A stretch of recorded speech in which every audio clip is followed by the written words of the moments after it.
Good morning, everyone. Thanks for joining early. We will get started right around 10.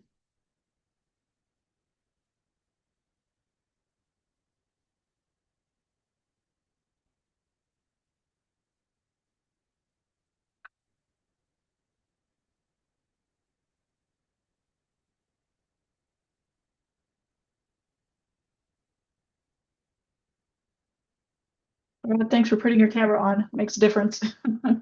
No pressure to anybody who doesn't want to put their camera on. It's totally fine.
Morning, Dan.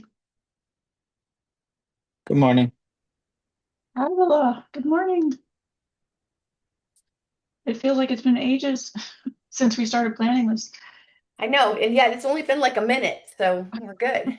So true. Mm, We've already got some early birds. excuse me, Well, let me close up all up. my doors. I just realized I didn't have all my doors closed, which will spare us all a lot. Hang on one second.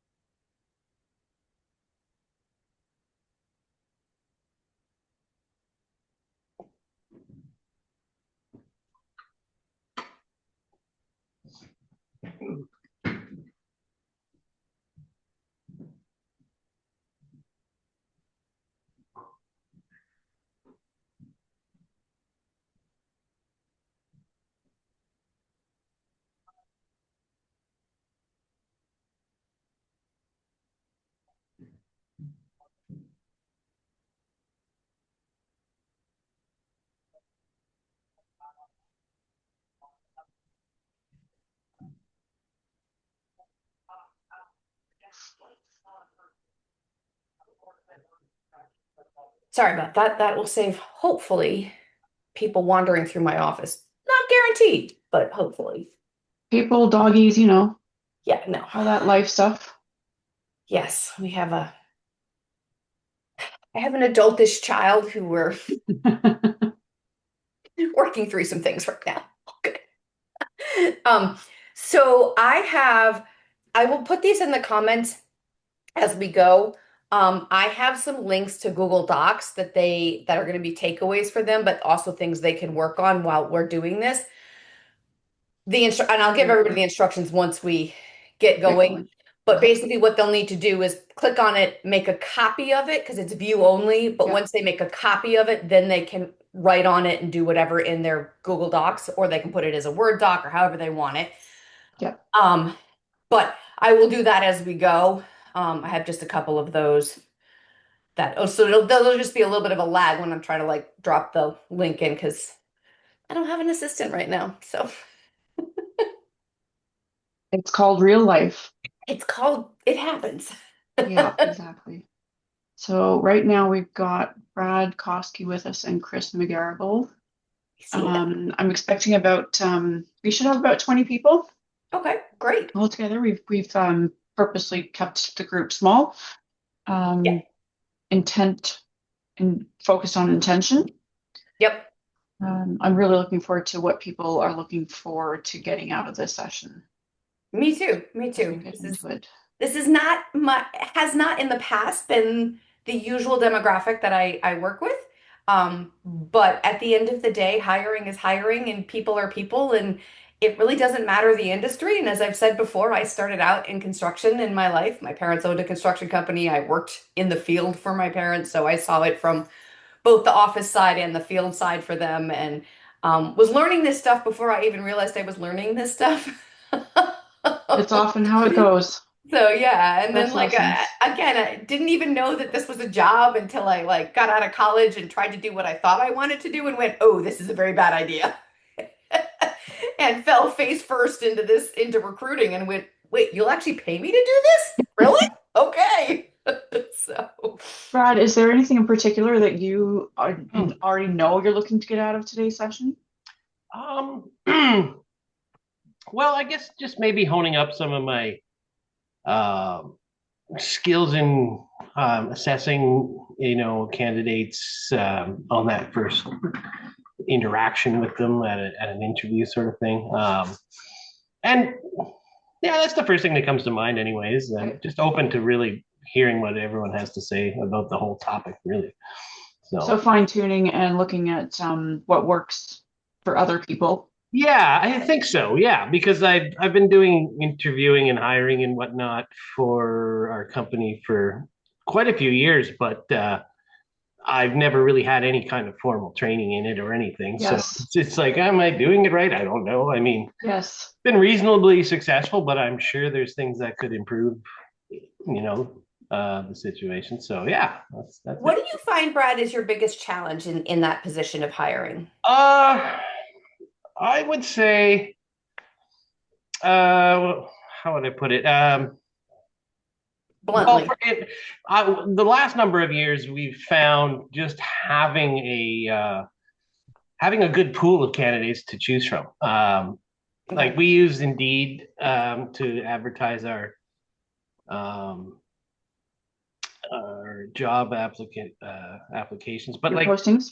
we find that just I don't know, just getting people in the door. Really, you set up a lot of interviews, people don't show up, um, or Okay. just yeah, I'd say that's probably the biggest hurdle. I mean, it's just a lot of time spent trying to even fill just one position.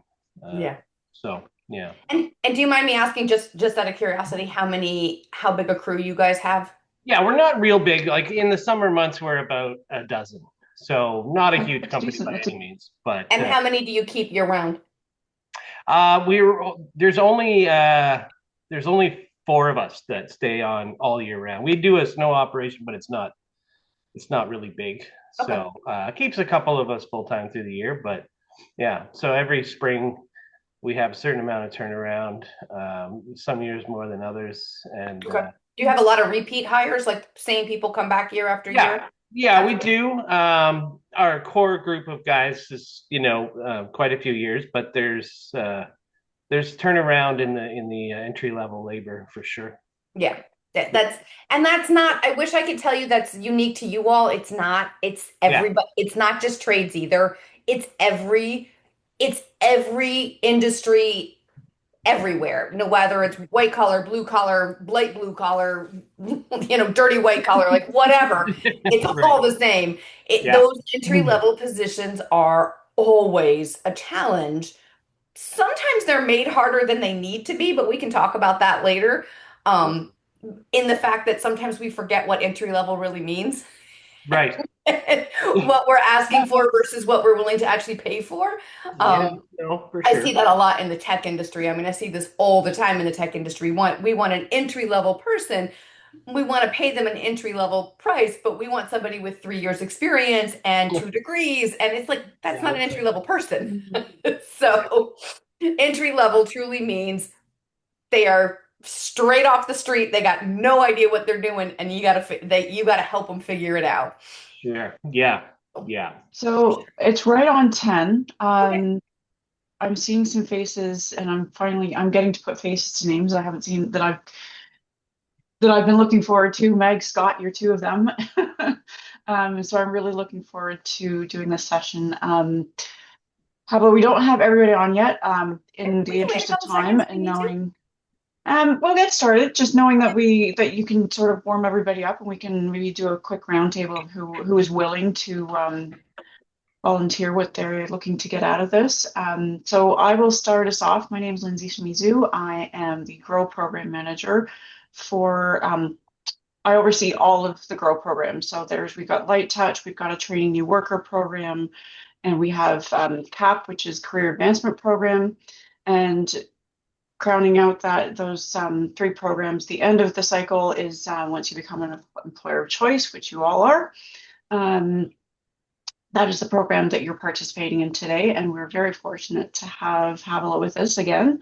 Havilah did a 1-hour webinar with us earlier in February, speaking specifically to culture. And that got my spidey senses tingling around one of the hardest things that you all do every day, and that's getting people in the door, getting good people in the door, getting good people to stay. And Havilah will talk a little bit about the 4 C's, and one of those C's is caring about your people. So once you find the people, making sure that you know how to care for them. This session is going to be about recruiting specifically, how to get your right fit employees the first time. Next week, we have a second session adding on to this. And I think most of you have signed on for that one as well. So with that, Havilah, it's all yours. Thank you for being with us. I'm very excited to be here. My name's Havilah. I have been in and around what's called talent acquisition and human capital management, so the people part of business, for a little going on almost 30 years at this point. As I was saying earlier, I sort of fell into this industry a little bit by accident, and I've been working in and around it for longer than I realized, until you get to step away and kind of look backwards and wait, I was doing that even before I was doing that. I have worked in lots of different industries. I have hired for just about every position on the planet, including construction, when I was working with my parents in their construction company.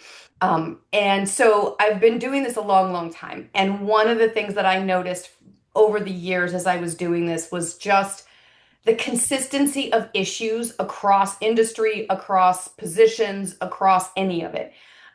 People have the same challenges. We can't find the people, and if we find them, we can't keep them. I wish I could tell you it was easy, that there's a magic trick that makes it all work better. There's not. Hiring is always going to be a bit of a challenge, and particularly when we're talking seasonal work. That's always going to be a bigger challenge, because it's part-time work in the sense of like it's only part of the year. And part-time work is always harder to fill. The people tend to be a little bit flaky because their commitment is different than when you have a full-time employee who's working 40 hours a week, 360 days of the year, or 328 days of the year, whatever it is. So I'm not going to sugarcoat that or tell you that this is going to make it all better. What we are going to do is talk about how we can make it simpler, repeatable, and scalable. So those are sort of the 3 things that I really focus on. Is we just need to keep it simple. We need to keep it simple for the hiring side, and we need to keep it simple for the candidate side. When we make things complicated and difficult, and we add layers that just don't need to be there, we make our jobs harder, and we don't need to do that. And we also repel the very people we're trying to attract. So one of the first things we're going to talk about is, how do we prepare ourselves, our company, our teams to bring on new people before we even start hiring. Like, this is like, we got to prep for it. And then we're going to talk about how we attract them. Where can we find them? How do we get them to say yes to us? How do we get them to show up for an interview? Like, why are people not showing up for interviews? That's a big piece of it. How do we help reduce the number of people that do that? We're never going to eliminate it, because people are people. Things happen. People are weird. It's just going to happen. I mean, again, and I wish I could tell you this was just in your industry. It's not. I have worked with companies hiring at $100,000, $200,000 tech positions, and people do the same things. They don't show up for interviews. They show up late. They show up a full-on disaster, and they're looking at a $180,000 job. Like, this is not just hourly people. This is people. It's just people. So that's kind of what we are. So I'm super excited to be here and go through this with you guys. What I am going to do, a couple of just sort of housekeeping notes. I am going to put some links as we go through and do some of this work in the comments to Google Docs. And what I'd like you to do is open that Google Doc and make a copy of it, because I have it on view only. Once you make a copy of it and you have it in your own Google file, then you'll be able to play with it, work with it. If that doesn't work, tell me and I will put it on edit, but you really then have to make a copy of it. Otherwise, you edit my master copy, and that makes me very sad. Um, so we'll try and see if this works, and if it doesn't, we'll do it that way. But you will have some paperwork. You will have some things that you get to take home with you as well. I can Yeah, also download it, Havilah, in case people, if in case anyone has issues with Google Docs, I can download it and share it okay, with anyone as a Word document. perfect. Are you recording this? I don't see it being Yes. recorded. Okay, so It this is should being be. recorded, so you can go back and listen to it again if you need to. And if you're going to come for module 2, which I really encourage you to do next week, if you didn't participate in the 1 hour workshop on culture, please go back and watch that. Lindsay has that recording. And the reason being is because we're trying to accomplish a lot in a really short amount of time, I'm not going to dive deep into that. We're really just going to touch on it with the assumption that you've already watched it and know about it. That way we can sort of just really dive into some of the hotter topics next week, the touchier pieces that need a little more attention, and we don't have to spend a lot of time doing that. So it's called the C4 culture. And what that is, just quickly, is that we're going to talk about how to communicate, connect, create community, and care. That's what your culture is. So just watch that video before next week so that you come in knowing that piece of information. It's literally exactly 60 minutes, and I actually think the teaching part's only about 50. So we had about 10 minutes of conversation at the end. So those are the sort of the housekeeping things. All right, I think we got a bit more. Are we almost ready to go? So Yes. uh, Yeah. all right. And if you're wondering why I'm wearing a tank top, I live in Florida and it's 84 degrees here today. So, unlike Ontario, it's quite warm. But I used to live up north, don't anymore. I live here now, happily. So, all right. So, so Brad, we got a bit of information from you. Thank you very much for being the first. Who else could share with me, maybe in just 2 minutes or less, what it is, A, that they're looking for out of this information? Two, what are they finding is their biggest challenge right now? And just give me an idea too of the size of your company, how many hires you make annually, and how many people you retain yearly. Anyone? Hi, I'm Meg Hey, Lyman. Meg. Um, I co-own Lyman's Landscaping. We're kind of north of Belleville area. We're quite small. We're about 12 in the summer, double in the winter for um, snow removal. So I'm hiring a lot for winter, which has a lot of turnover. Um, sorry, I'm kind of just getting over a cold too. I'm always looking to kind of grow because this isn't my area of expertise. I have a social work background, so I kind of just got thrown into HR when we started. Um, I think the biggest issue I'm dealing with is ghosting for interviews. Mhm. Ghosting, like winter work's hard. So if somebody finds it too challenging, they'll just ghost instead of communicating that they're not coming back. The other thing is interviews, people saying one thing and then showing up and having different skills than they've communicated. But I'm having a hard time getting a hold of references. Like Scott, you're great. If I need something from you, you let me know. But other places won't call me back. So I can't really screen that way. Mm. And then when I'm trying to do pre-screen interview questions, it's 50-50 whether someone's going to take the time to do that. And then my pool is shrinking. So that's where I'm at. Okay, great. Thank you. Hi, Scott.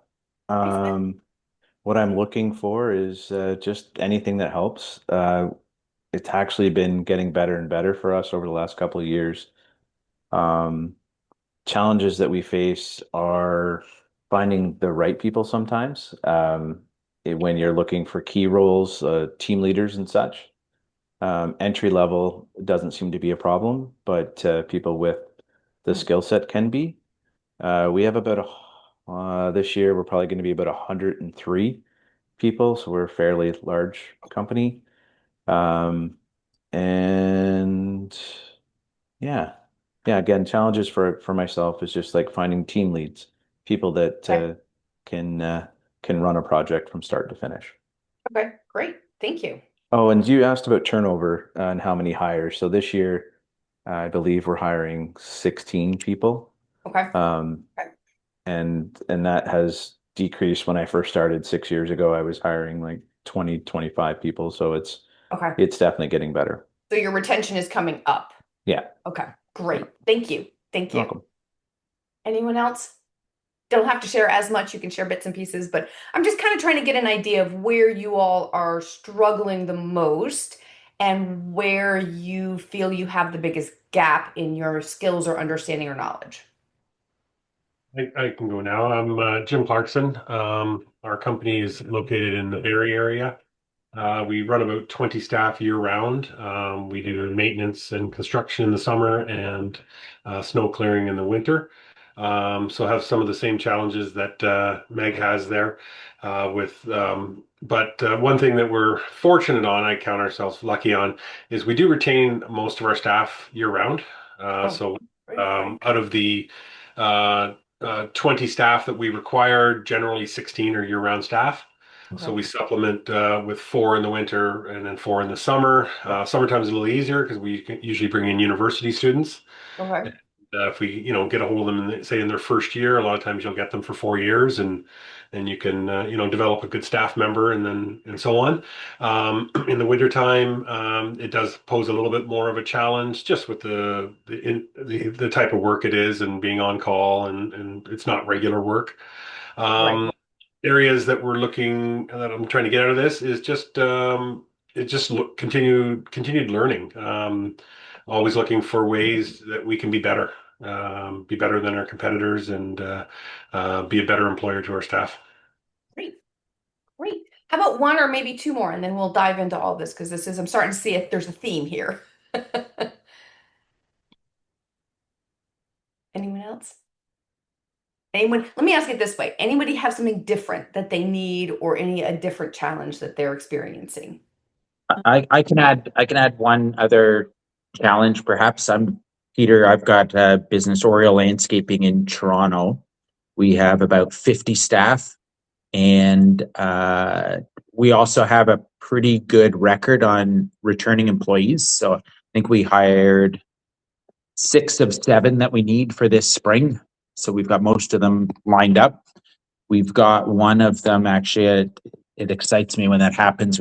One of our field staff, one of our crew leaders actually applied for and got a job in the office as project manager for this year. And that's really nice to see somebody progressing that way.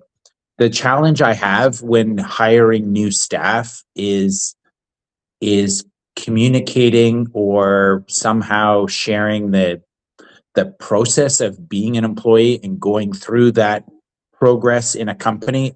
So many young people get hired and they think because they have a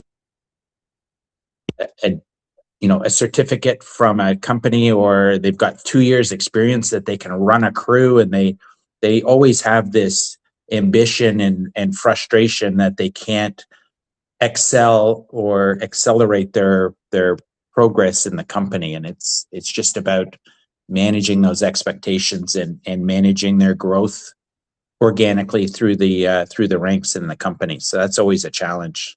It's always, yeah. That's perfect. And that's actually something we're going to dive a lot into next week. That's a big part of what we talk about next week, is what to do with the expectations. But it starts, and this is a great place to start, is when we are, and Haley, I think you said you had one other thing. I saw you raise your hand. Yeah, I was just gonna say I struggle a lot with how much or how time consuming recruiting and interviewing and hiring is. Yes. Um, I want to put a bunch of tools in my toolbox to help that not take up so much time, especially this time of the year. Right. And we're definitely going to do. Unfortunately, I can't make it take no time. It's going to always be a little bit of a time suck because, again, people, like we've all been those people, and we've all been the people on the receiving end too. So like it's people. So I'm one of the things about me is I'm very blunt and I'm incredibly transparent. I do not sugarcoat things, which has done me well in my career, but also cost me a bit in my career. People don't always like like it just spelled out the way it is, but that is what I do. So this is a perfect spot to do. Hiring the right people takes time, it takes preparation, it takes intention. And so sometimes when you're learning to do it right or you're trying to improve it, there's a little bit of a time investment up front to make it work better going forward. So just understanding that sometimes the upfront piece takes a little bit more time to get it in place and get it working, but once it's working, you reuse it over and over and over, whether you're 12 people or 120 people, and it works every time because it's scalable, because it's not dependent on how big you are, it's dependent on doing the right things in the right order. So when we want to prepare, one of the things we do, and I think most of you probably already have this, is we want to know how many hires we need and when we need to hire them by. So what I always talk about is we need to know three things before we hire. We need to know what we're hiring. So what level, what position, what skill sets, what they're going to do. So we need to know the what, right? What do we need? We need to know how many of those we need. Then we need to know who. Who are we hiring? Who do we need to complete our team? What do they need to be like? What is their communication style? What is the way that they interact with other people? Do we need a strong follower who's just really good at getting stuff done and when pointed in the right direction? Or do we need leaders? Or do we need people who can, if you want to lead teams, what are we looking for skills wise? Who does that person need to be to fit into our company culture and to nurture the teams that we have? So who is your second piece? And then when? When do we need to hire them by? Because that's how you look back, what we call a talent roadmap. We look back from when and say, okay, if we need to hire them by this date, we need to start here at this date because we know it's going to take us this amount of time to get to that win, to have everybody in place, everybody trained, everybody through orientation and ready to hit the pavement on this date. So those are the three first things that you have to look at when we're doing what I call a talent roadmap. Oh, I do have a presentation. Sorry, I forgot that. Let me do that. My bad. I do have, you don't just have to listen to me talk. I do have things for you to look at. I got so excited, I just started talking. Hold on, let me make this presentation. It's all about informality. It's all welcome questions as we go through. Yeah. Okay, why am I drawing a blank on how to do this presentation? Oh, gracious. Well, you're going to have to look at my whole screen there because for some reason I cannot move this. All right, here we go. So this is what we're talking about. So here's the prepare. Sorry. All right, we're three things in. Let me just fix that for you. My apologies. So we're prepare. What do we need? Who do we need? And when do we need them? And then you're going to build your process before you start the interview process, before you start even looking at resumes, before you start posting jobs. What is your process? Who's going to do the interviewing? Who's going to make the decisions? What is your timeline to get that done? And how fast or how much time do you need for orientation and onboarding? Now, put a pin in this. There is a distinct difference between orientation and onboarding. Yet every company, and again, it does not matter the industry, nearly every company conflates those two, meaning they make them the same. They are not the same. They are two entirely different things. Orientation is a day, maybe a day and a half, maybe half a day, depends upon how much paperwork you have. Orientation is quick. It's what they need to get the job done to start immediately. Onboarding is the integration of them into your company and teams in a way that makes them want to stay. So onboarding is getting them fully integrated, and that takes multiple weeks, sometimes months, depending upon the job. So just put a pin in that. We'll talk more about that next week, but that is something to know. So building these processes ahead of time, thinking about this ahead of time, preparing so that when you start hiring, you're not trying to invent the process to get it done. This will relieve a lot of pressure from you because you know what's next, you know what to happen. Two, you can communicate that to your candidates so they know what the process is and what to expect next. And that prepares them to be able to do that, right? Sorry, I want to make sure I didn't lose my place. Brain, it's not had all the coffee yet. So when you're hiring seasonal work too, this what, when, and who becomes really important because you have a compressed amount of time and a very tight pool of people that everybody's pulling from, right? So you have to know and work your way backwards to when you want to start pulling people. So planning sooner rather than later. Like if you're going to look at your season and you say, we know we have this many returning customers, we're aiming for this many new customers, so our book of business will look like this. That means I need what? How many people do I need to meet the requirements of our clients and make sure they're being serviced in a way that we want them serviced, right? So that's your prepare part, is you got to set it up. Part of that prepare part too, and we're going to go into this now, is the attract. So how do we attract people that show up, that don't ghost us, that are committed to the process before they even are asked for an interview? And that starts with writing a job description. This is where so many companies go wrong. And again, please know that this is not industry specific. I have this conversation with every company. I have had it for decades. I used to work in government contracting here in the States, and let me tell you, their job descriptions are the utter worst. Worst. This is where I came up with this formula, was to fix it for my hiring managers, because they could never find the right people because they weren't communicating what the job actually was. So you guys have a tough job. Your jobs are hard. They're hot. They're long. They're sweaty. They're dirty. People need to know that. I am 100% for utter transparency in a job description. Do not sugarcoat it. Be clear. Communicate clearly. And Peter, you had mentioned this expectations piece. Put what success looks like in your job description. Show them in your job description if there's growth opportunity. Set the expectations for that job right then and there. And so what we're going to do now is we're going to go through how to write these job descriptions. I call it my magnetic job description formula, but we're just going to call it writing job descriptions. This is basically the little track that we follow. I'm going to put in the comments, as I point to my right, because that's where my comments are. I'm going to put in the comments a Google link that, hang on, I got to find it. Where did it go? Where did it go? Here we go. Here we go. I'm going to put a Google link into the comments, and again, make a copy of it, and then you should be able to write on it. You should be able to write on it. Copy link. Okay. This is, hang on, clicky. Okay, come on, Zoom, you're not being helpful today. Could you please be a little more helpful? Go away. Okay. Do I really have to stop sharing to go back to comments? Apparently. What is happening here? Here we go. Oh, here we go.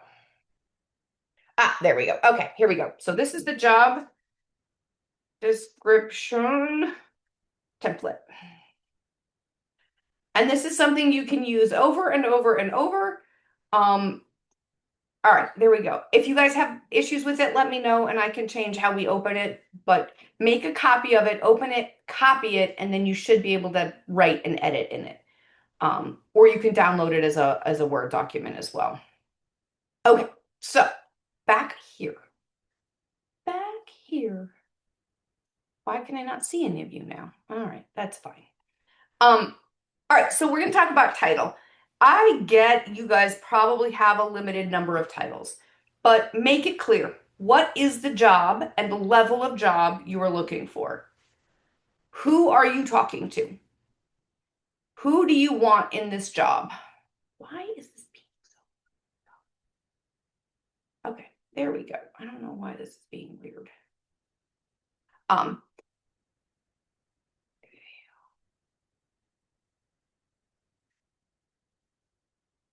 I'm sorry, I just can't see anybody, which is really weird when I'm just talking to myself. There we go. Make it clear. What is, so give me some ideas. You can put them in the chat or you can, speak out. What are some job titles that you use and what are some of the, do they match what the actual job is?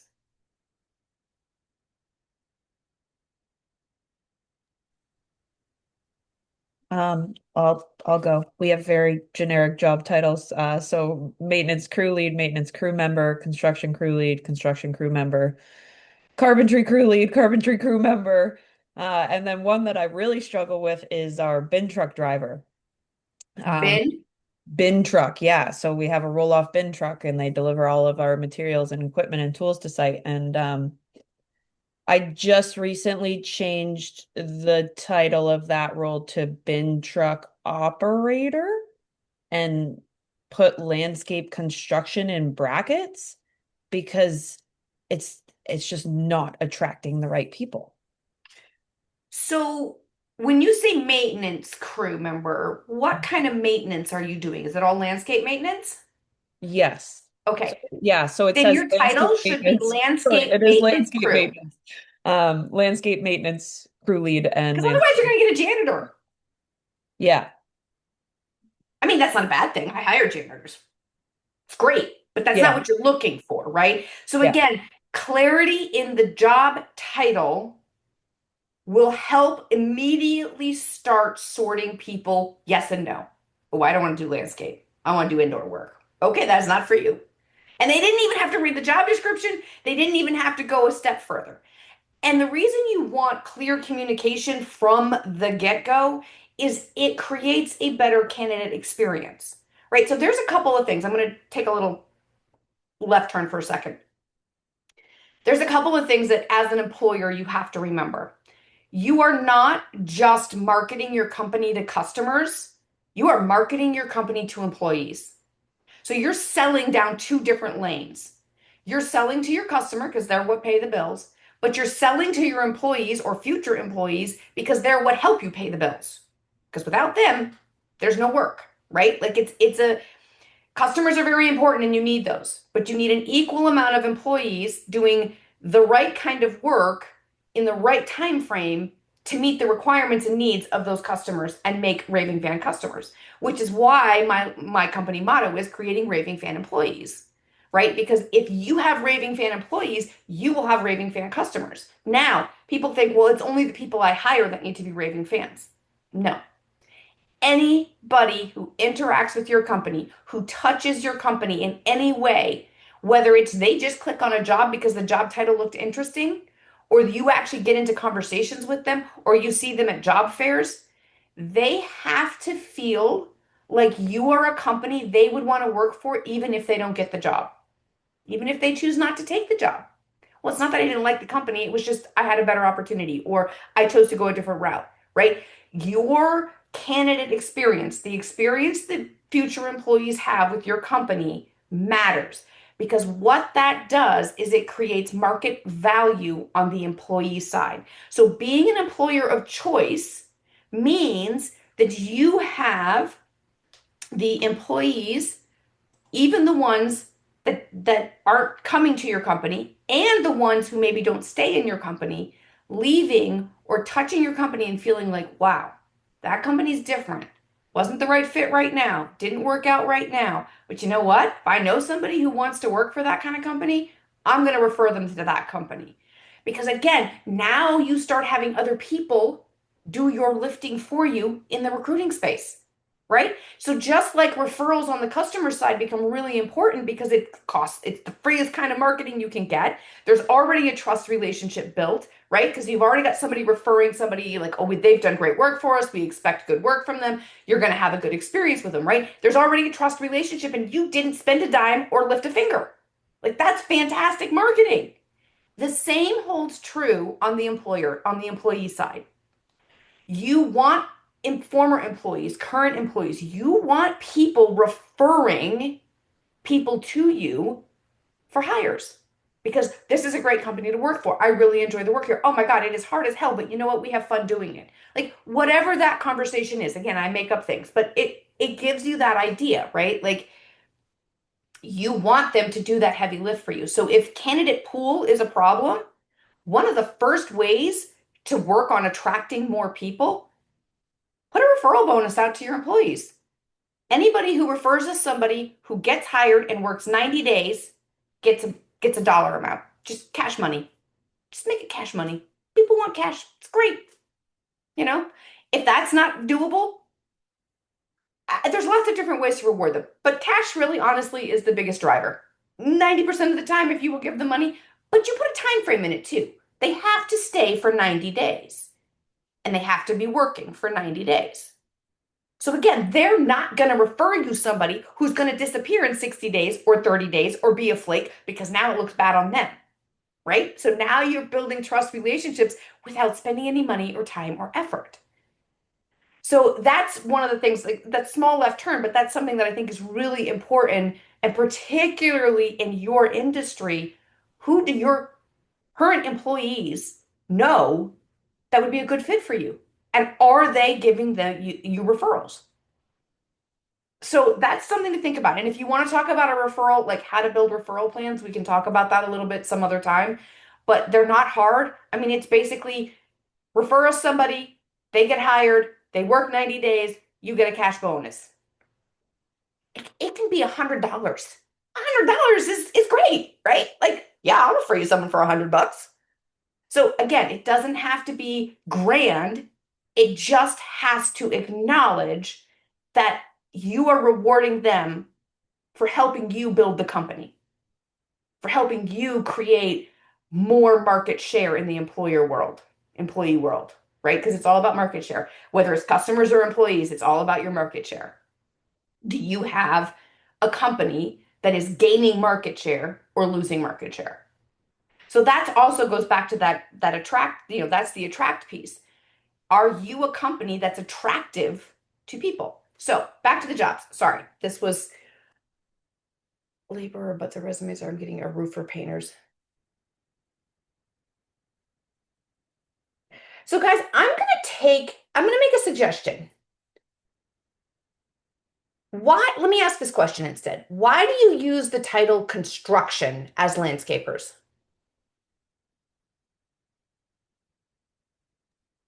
Because there's confusion when you call someone a landscaper. They can be landscape maintenance doing like property or lawn and garden care, or in landscape construction doing hardscape and softscape installations.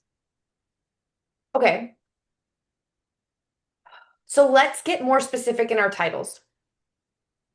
Hardscape, landscape crew, hardscaping. Landscape crew, softscaping, or whatever. Do you know what I mean? Like, start to be more intentional about the thing. Because if you put in there landscape construction, I'm thinking we're building decks. I'm thinking we're maybe building pergolas. I'm thinking maybe we're building, maybe we are. But be more specific in what you're looking for. If you're looking for landscape construction, I think that when people are doing quick searches and they're doing keyword searches, because this is all about keywords, right? Because they're using AI, they're using keyword searches, they're just going in and saying, I want a general construction job. And so everything comes up. So they're dealing with the same level of overwhelm that you guys are on the candidate side, right? In that they're looking at every job that shows up that's not exactly what they want. So if you can get more specific and clearer in communicating what it is that you want from the title, you're going to already create better results in your searches and in who applies. How many of you actively search for resumes? Nobody? I Sometimes. do sometimes on Indeed. I pay the extra and we'll go through. But what I find is it's always the same people that are there. You're looking at the same pool of people that have been there for the last 5 years. You've been trying to pick people. Okay, so you use primarily Indeed. Correct. Lindsay, maybe you can answer this question. Are there any skilled labor specific job sites outside of Indeed? Landscape.jobs. Yep. Okay, do most of you use that too? Just nod heads, raise hands? Yeah. Ish? Ish. Okay. Ish. Yeah. Do you So have any landscape- better success searching there, Scott? I have not, but I find that it's kind of better for companies located in the GTA, perhaps, and being a couple hours outside of that. It hasn't yet. Okay. Okay. Do any of you do, or are there any local job fairs that you go to or attend? I have one tomorrow in Okay. Picton. They're hit or miss. Again, you see a lot of the same people year to year at job fairs. Okay. I think the talented people in our industry already have a place to go when they want to go to a new job. So I think that's our biggest challenge. So I think that's why having people advance from, so Peter's story of somebody advancing from within, that's how we really need to build our teams, I think. Yes. Okay.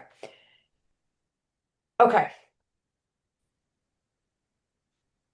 That's helpful. That's helpful in understanding the pool of candidates that you're pulling from. So I'm going to say this, and this is the part that you're probably going to not be like, but I don't want to do that. And that's okay. You don't have to right now. But one of the things that you all are going to have to look at is how can you actively go out and recruit? So right now, what you're doing for recruiting is what I call passive recruiting. You're not actively recruiting in the sense that you are posting and praying. You post it up there and you pray somebody applies that you want to see. Active recruiting means you are out looking for the people you want in the places they are. Whether that's online, now my guess is most of your people are not online a whole lot. My guess is your people are in physical spaces. Where do they hang out? Who do they talk to? When they're ready to look for a job, how do they find one? Who are they talking to? Who are they asking about companies? How are they determining where they want to go next?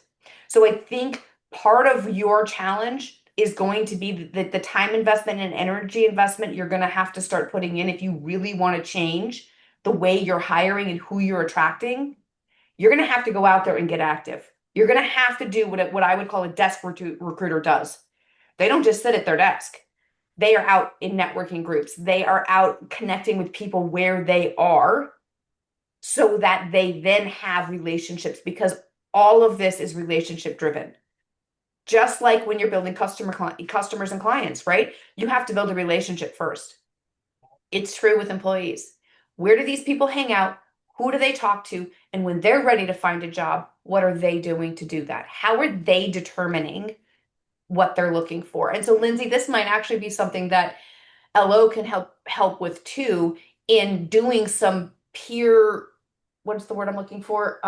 Focus groups, and asking these questions of top performers and companies. If you were to go look for a new job, how would you go about doing that?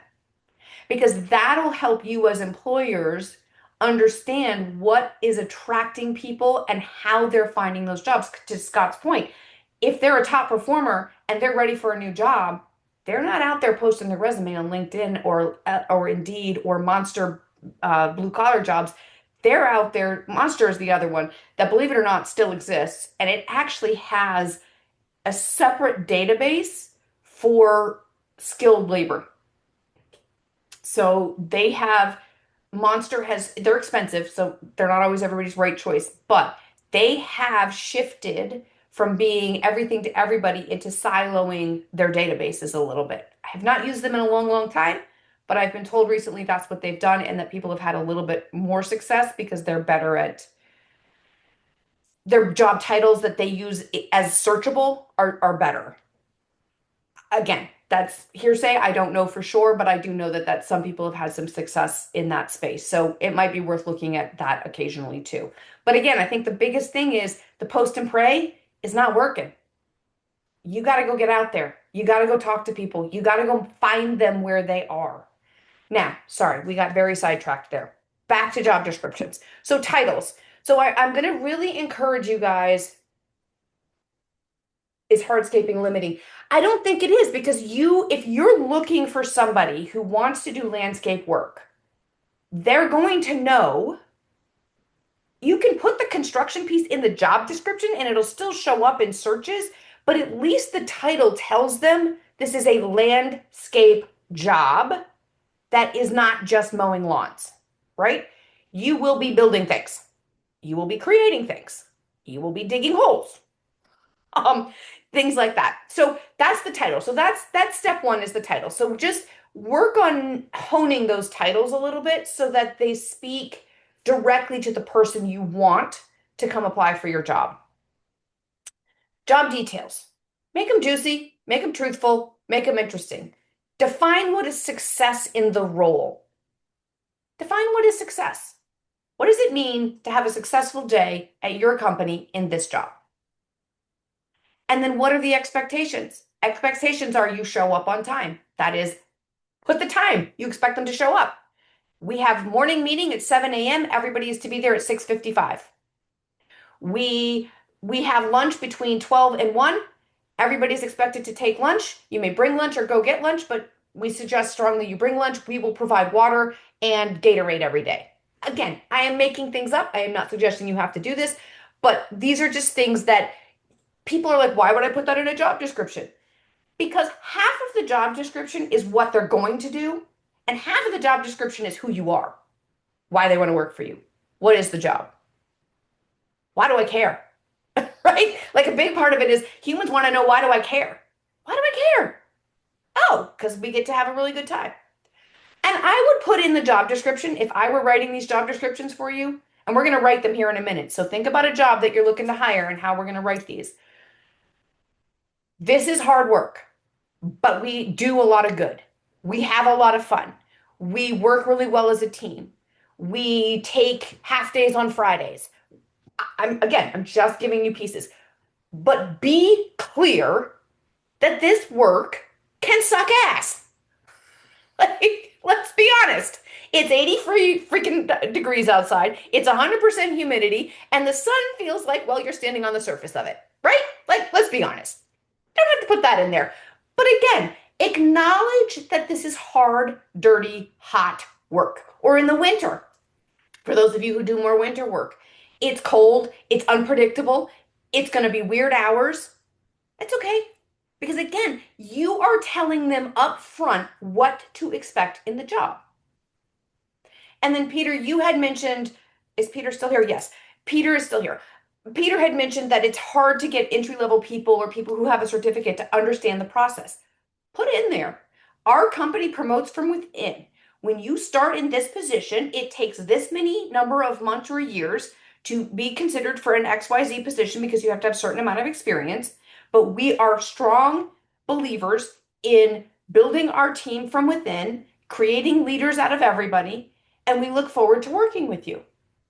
Again, set it in the job description. And you know what? I guarantee you the same people who come expecting a whole lot more and want to compress their timeline are still going to show up, but they're going to be a lot more flexible and accommodating because they knew ahead of time what to expect. And this goes into that C4 culture that we will talk about more next week. But this is communication. And when you start clearly communicating from the word go, they expect and understand that you will communicate clearly with them and that they can trust what you said. Now, if you put it in the job description, it dang well better be part of the job. So keep your job descriptions truthful, keep them in integrity, and make sure that what you put in there is what that job really is. Now, I'm not saying this happens in this industry, but I've seen it in many other industries where we will make a really fun, exciting, you're going to work on these great projects and it's fabulous. For a systems tech, their job is not fun and exciting. Their job is nothing but drudgery. But it's a key piece of a company because they keep everybody else functioning. They get in there and they're expecting something fun or some great project or being part of something that they thought they were going to develop or build or whatever, and they are not. Well, now they're already starting off pissed off. They're already starting out wounded. You don't want to wound them the minute they walk in the door. So when you put it in the job description, make sure it's truthful. I cannot say that enough. And it seems like a weird thing to have to say, but I've seen it happen so many times because we want to get the good people, so we're going to put all these really fun things in the job description. If it is true for the job, then put it there. If it is not true for the job, do not put it in there. Okay, so here's what we're going to do. You guys ready? Did I get all this? Yes. So we talked about the company. You want to make sure you tell them who you are, what your mission and vision is. And guys, we're landscapers. That's amazing. It's an important job. It makes people's yards feel and companies' yards feel livable and like an oasis and a happy place to be, right? If you're doing winter snow removal, it's safety, it's functionality, it's ability for people to get out and get done what they need to do in a safe and preserved manner. Preserved is the wrong word, a safe manner. So, these are important things to share about your company and why you do this. Like, why did you pick landscaping? And if you tell me because it was easy and they said I could do it and make a lot of money, you need to not be doing landscaping. Because this job is too freaking hard for it to be like, well, I thought I'd just make $1 million at it. Really? Did you realize how much sweat goes into $1 million? Did you realize how hard that was? How much dirt you're going to get wearing? So again, I joke, but there is, in all seriousness, you do need to tell them about your company, who you are, what you do, and why they want to work for you. What makes you different in the marketplace? Why do they want to pick your company over Haley's company or Meg's company or Rick's company, right? What is it that makes you, and I'm just picking on you people because I can see you and I appreciate that. What makes your company worth showing up and putting the effort in for? And when you clearly communicate, and it doesn't have to be more than 3 sentences. It does not have to be, do not make it a dissertation. Just quickly, be concise about it. Think elevator pitch, right? But this is your elevator pitch to your employees versus an elevator pitch to a client. Practice it, write it, run it through AI a few times, see if you can get it really clean and tight and functional and true. Because they want to know who they're working with before they show up.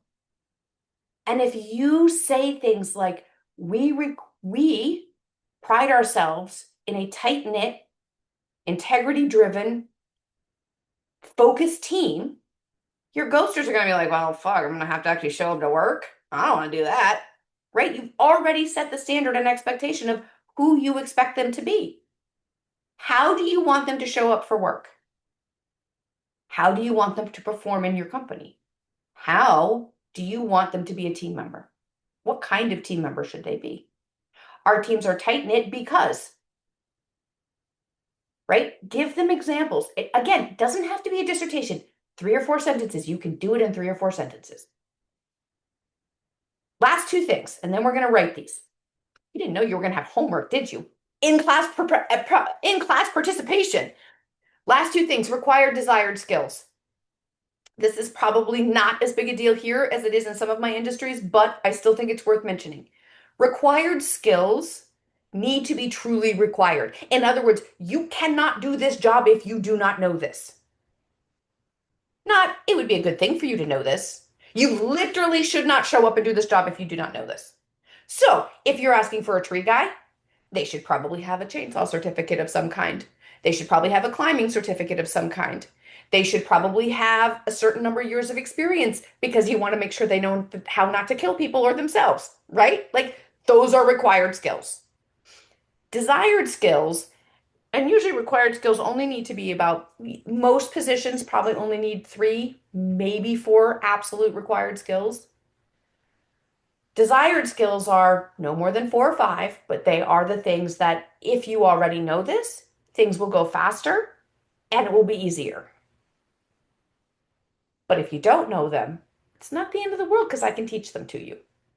It just will slow the process down a little bit. Does that make sense? In the desired versus required and why you differentiate those? Yes, no, I'm talking into the void and nobody really understands it. It's okay if I'm making no sense. Please, somebody stop me and tell me, wait, you've lost us. So those are that. And lastly, salary. Hourly, what you're going to pay them. In the job description, right up front, make it real.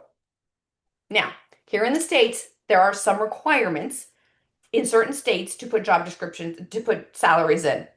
We have that in Ontario now. It's law to put salaries Okay. in the job description. There's a lot of, excuse my expression, fuckery going on with this. A lot of it. Put what you're actually going to pay this position.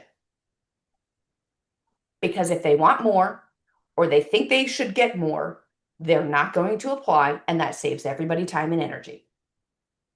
Again, integrity, truthfulness, transparency. These are the things you want throughout your business. But it starts in a job description when we're talking about market share and employees and creating an employer brand that makes you somewhere people want to work. Well, I know exactly what they're going to pay. I know they're always honest about that. They always tell us up front. It creates trust. And trust is what relationships are built on, and relationships are how you get people to come work for you and stay. So, Scott, I would be really interested in, do you find that part of what's making people stay in your company now is that you've built some of this trust in place? I think we've gotten better at things like onboarding. Uh, I don't know if we've changed a ton, to be honest. I think we've tried to be better with our hiring, not taking as many chances. We need to fill a seat, and this is the best we're going to do. We're going to hire that person. We're not doing that anymore. We're really utilizing the 3-month probationary period if it's not working out. Okay. So I think we have a better base, and that is just allowing people to enjoy it and stay longer. And again, we struggle. There's still a lot of seasonal positions, so that is definitely the toughest part of what we do. Of the 103, we have about 60 that stay on year round, and the rest are seasonal for a 3 or 4 month layoff. So that's the Okay. challenging part of it for sure. Oh, for sure. Yeah, no. And again, I mean, I'm not gonna sugarcoat it. Seasonal hiring is always going to be a beast. I mean, it just is. Like it's hard. And if people go out and they are able to find a permanent job, they're gonna go do that and they're not gonna come back. And that's just it just is. I mean, that we can't change that part of it, but we can work on making it worth people's time to come back year on year, right? Like make it where they want to be. Well, hey, I know in the summer we just spent all of our Christmas money, and now I got a summer job coming, and I know I'm going to make XYZ at it, and I like who I work for, right? They gotta like you. Liking you is a big part of this. They may not love the job, but if they like who they work with and who they like work for, they will stay and they will come back and they will work their asses off for you, even if it's hard and it's dirty and they don't love it, right? Because relationships, because they feel seen, they feel heard, they feel included, they feel valued, and they feel rewarded for what they do. And again, I think for us, we're actually very lucky that most of the people here are passionate about whatever it is they're doing. So love if it's designing, if it's doing the field work, whatever it is, that's what they're actually passionate about. So our culture is really good. It starts with people doing what they love, and then if we're treating them well, then it's a win-win. So that's right. what I find here. Yeah, perfect. And that again, we'll talk a lot about that next week too. So thank you. That'll be a good tie-in. But I just wanted to get an idea of what has changed. All right. So does everybody need to stand up and shake themselves out and feel their bottoms? Or are we okay? Because we're gonna write a job description, folks. You ready to do that? Tired of hearing me talk? Can I ask one thing about what we were just speaking about? Often with our job ads, we'll put a bit of a range of wage for the position. I think it's pretty common, but what's your opinion on that? Like you were saying, tell them what they're going to be paid, but it So can a range is depend, fine if it's realistic. In other words, depending on their skill set, right? Like or to some experience, extent, I guess I yes. should say. So there's a lot of debate around money and salary and what you share and what you don't share. And should you ask somebody what they're making or should you not ask somebody what they're making? Does it really affect what you're paying? It in theory, from a philosophy position, I'm going to be a little high level here for a second. From a philosophy position, what you choose to pay somebody should not really be any reflection on what they're currently making or what they think they should be making, right? Mm-hmm. It Right. should be the when they talk about the philosophy of compensation philosophy, right? So compensation philosophy is, and again, I will not go down this rabbit hole because it gets really boring really fast, but compensation philosophy says, what is it that your company can pay and should pay based on what market value is for this position and this kind of person? Right. So if you find somebody for that position with those skills, it should not be relevant in what you're going to pay them to what they're currently making. Now, I don't know that this happens in this industry as much as it happens in some of the tech industry I've worked in, where they'll be like, well, what are you making? And the salary range, and this is before everything had to be more transparent, but they'd be like, well, what are you making? And somebody would say 80K and the job was really 120. They'll be like, great, we'll pay you 90.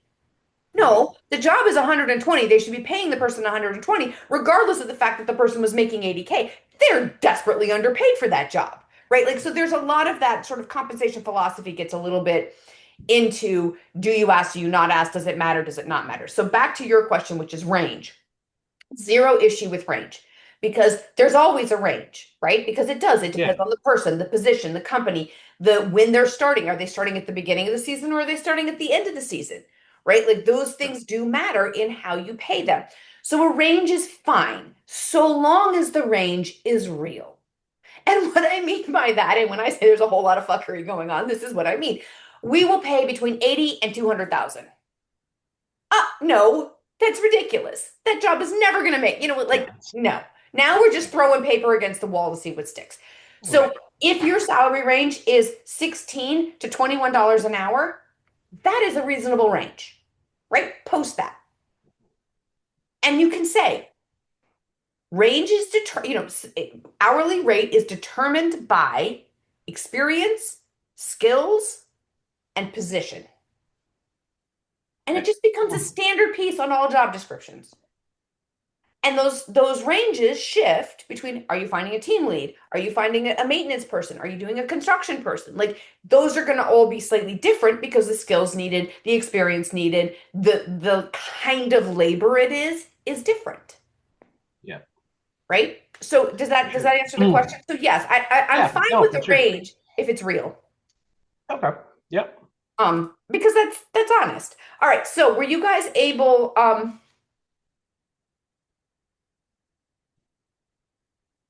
Oh, well, You can ignore that. I just put a link in about the Ontario law. And Okay. I believe there's the range, it can be up to 50,000 in Ontario for the job descriptions. I think that's actually written in there.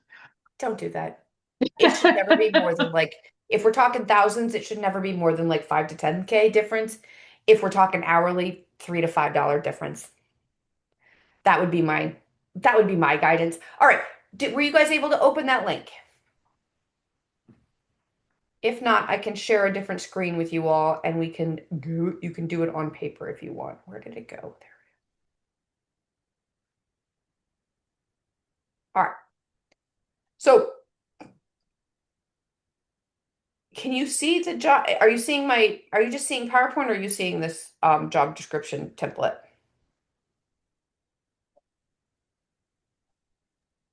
I might have to share a different screen. We're going to stop sharing and we're going to share a different screen. All right, you guys ready? Anyone? Okay, so put a title. Oh, go away, please. Thank you. You are a pain. There we go. All right, so pick a job title and put it in there. We're literally gonna write this job description in 5 minutes. And then we're gonna review a couple of them. So who's gonna be brave? Think about that. Put in your job description. Tell them what the job is, how it impacts outcomes, what the expectations are, who you want them to be, not who you want them to be, how you need them to show up for work, what your expectations are. Don't forget soft skills. It's not just about what they can do, but how do they show up? That's the soft skill. How do they communicate, or how do they work with team members? How they, take care of the customers if they interface with the customers. Timeliness is a soft skill.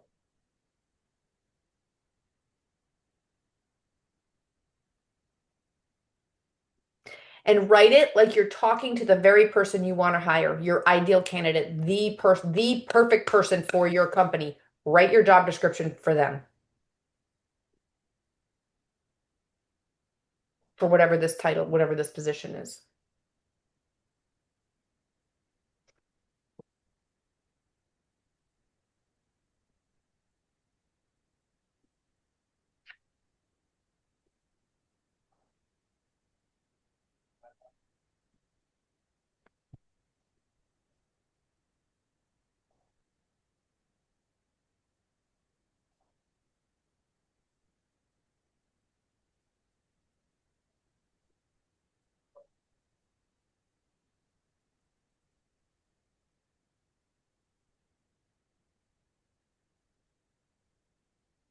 All right, one more minute on the job description and then we're moving on.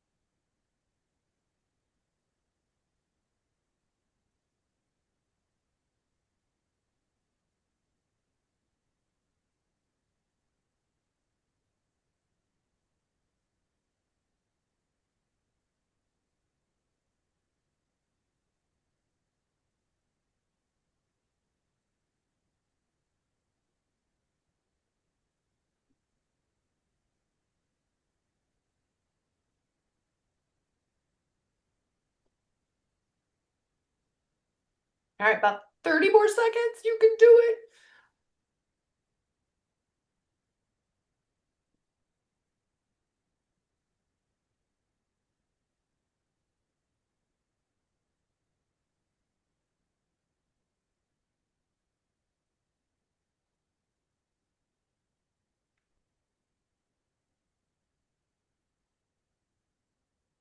All right, we're going to move on. Give me 2 to 4 required skills and 2 to 5 desired skills. If you don't have a lot, that's better, but if you have some, put them on down there and just do them in bullet points. Whether that's certification, education, specific skill sets for safety, for knowing how to do a job. So again, like I said, tree work, they need to know how to do roping, climbing, chainsawing. For hardscaping, they need to know concrete. They need to know, maybe they need to know how to pour concrete. Maybe they need to know how to do stone laying, whatever it is. Just be specific. Here's where you get specific in those skills. You got a minute and a half to do this.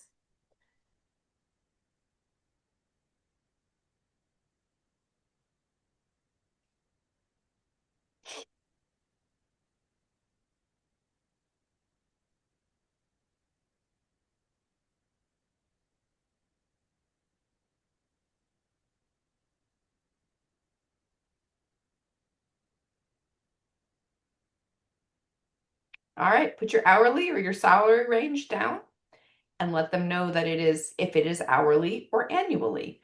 If you're seasonal work, chances are it's going to be hourly.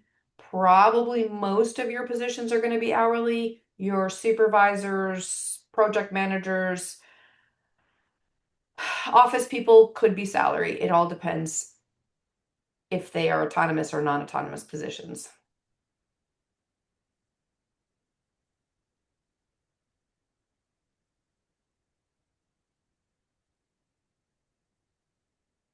All right, now company details and information. Tell them who you are, why they want to work for you, what you do. Sell them. This is where you get to sell them on why they want to work for your company and for you or your teams. This is your sales pitch.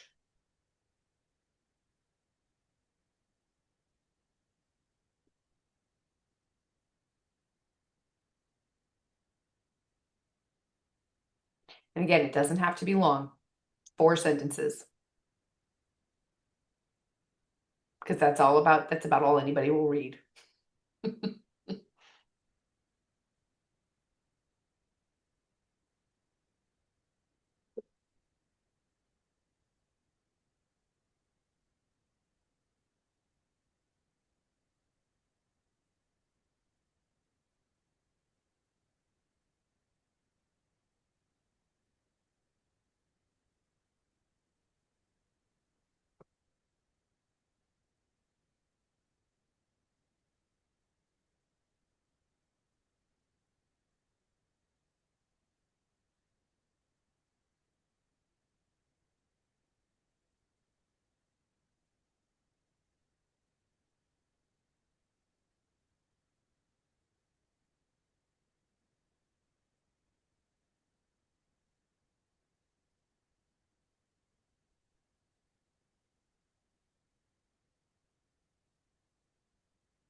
All right, 1 more minute on that.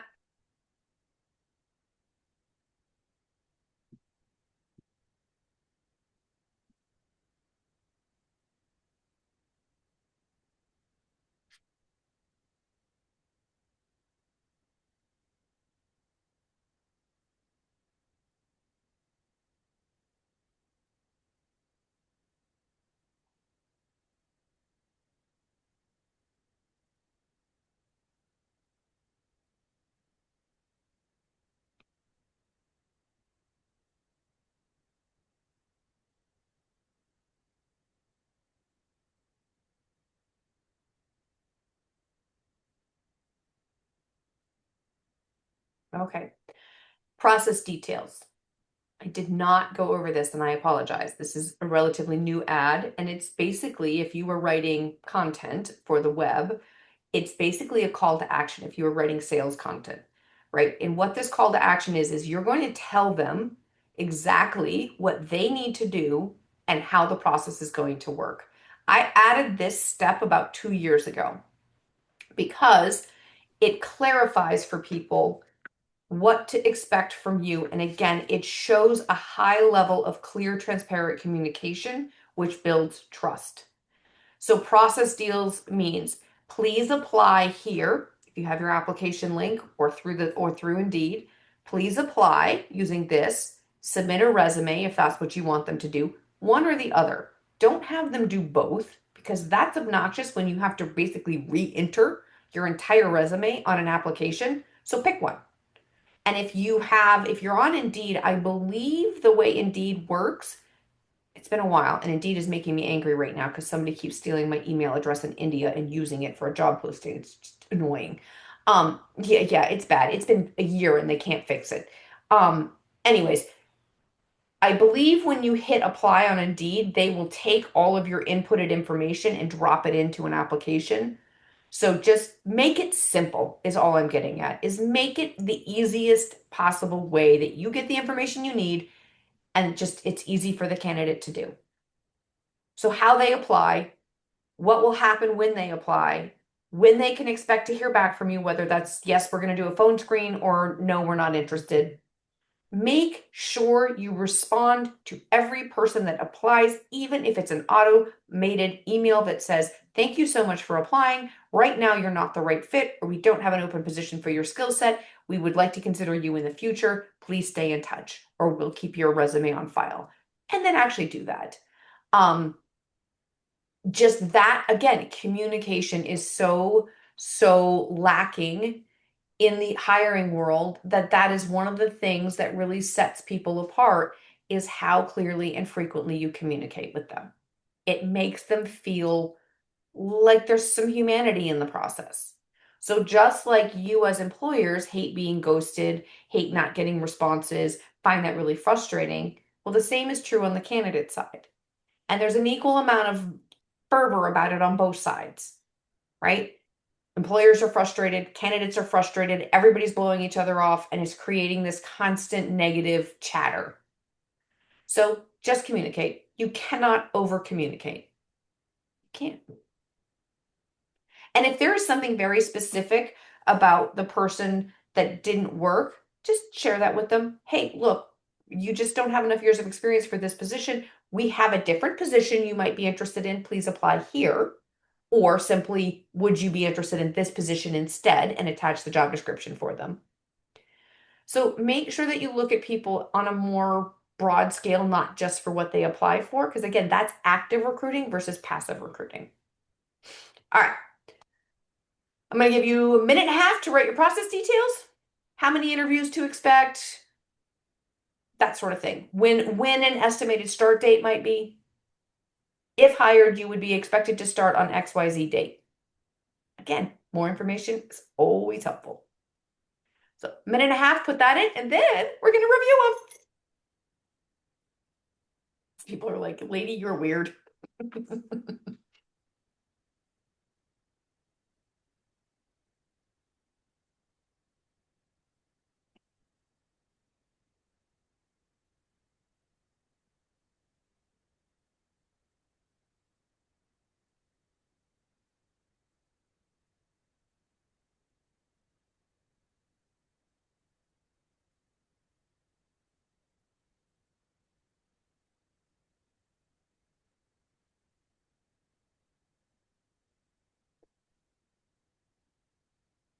All right. I know it's fast. This is from my content writing days where we used to get time to write. And let me tell you, it makes you a really good fast writer. But it also keeps you from overthinking it, right? Like it keeps the process moving. It keeps your brain engaged and going. All right, let's do this. Let's take a deep breath, shake it all out. Who is going to be brave and share with me their job description?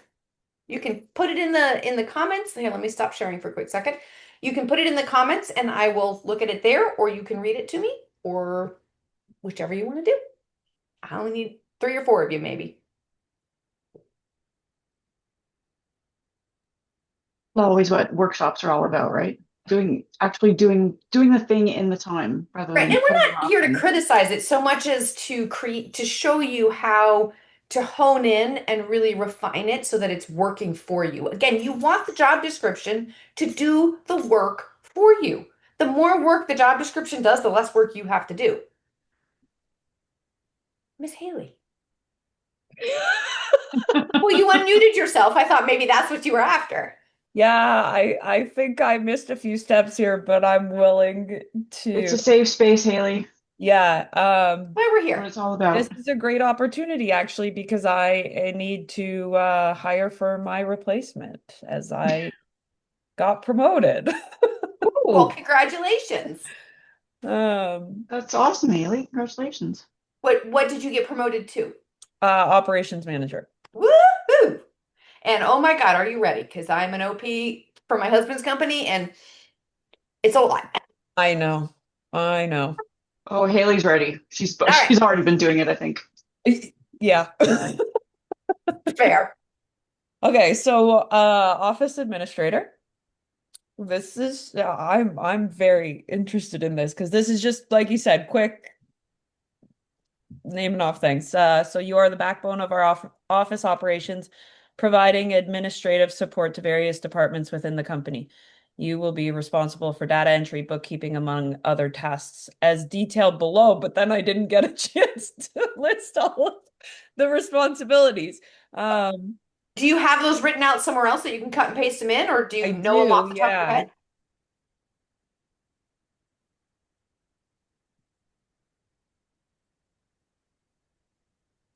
So are they more of a bookkeeper? I mean, how much? So I would ask percentages. How much of the job is bookkeeping and how much of it is administrative work? 50-50, I would say. Okay. Because being a bookkeeper is very different than being an office admin. Those skills are often converge, but they are still different. Right. Depending upon what you're going to, that's why I asked the percentage, right? Because that's going to determine if you get somebody who wants to just be a bookkeeper, then they're probably not going to want to do the admin work. If you have somebody who's only ever been doing admin, they're like, well, I could learn bookkeeping. That's not going to work either. So I would put in there, you are the backbone of your office, of our office operations, period. You will provide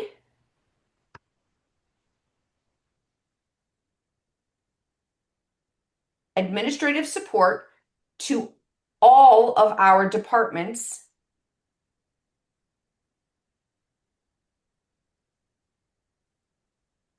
within the company. Your key responsibilities will be Wow.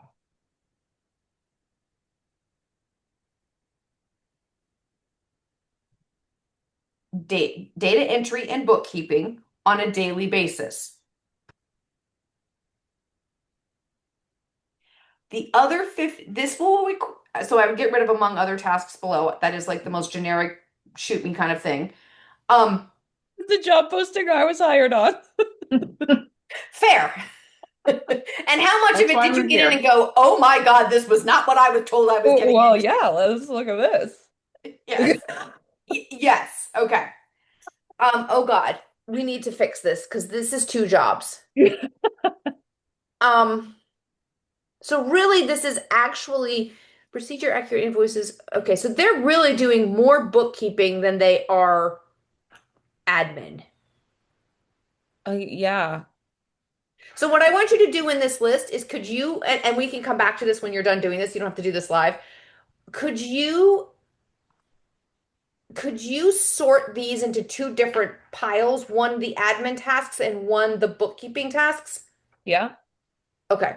I think I have that somewhere.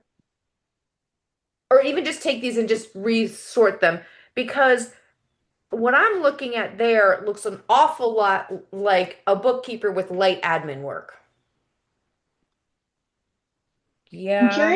I'm curious if any of this experience that Haley's seeing now is resonating with anyone else who's doing the job description and they're finding that maybe there's scope creep or some merging of things that you hadn't realized Yeah, so before. this was um has been like an ongoing thing with my position specifically because I've done admin, bookkeeping, HR, and operations. So what are you hiring? What are you expecting this person to take on? The Purple or purple. yellow? The The purple. purple.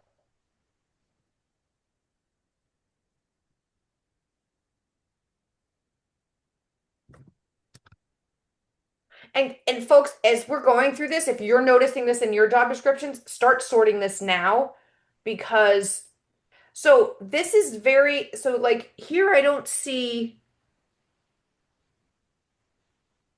so like payroll, are you using a payroll system or are they just doing like Um, yeah, we use QuickBooks. you do payroll out of QuickBooks? Well, no, we actually process the payment through the bank. But pay stubs and payroll compliance is through QuickBooks. Okay. Like I use 2 different systems. I have one system that does all my bookkeeping and I have a different system that runs my payroll. Um, then they're responsible for taxes and all of that. So that's Right. why I asked that question because there's a couple different ways to run payroll. So they're doing the actual payroll runs. Yes. Okay. And do you say that the bookkeeping takes up most of your day or the other stuff? Uh, Bookkeeping. Then I'd put the bookkeeping on top. And we need to also make this look a little bit, I feel like from the previous one to this one that we're missing some things. Oh, that is definitely a very outdated job description. It was in my archive folder, so they Okay. All right. So, I all would right. put it Then into that's a that. If this is what you're actually doing, then this is fine. Um, what I would do is I would get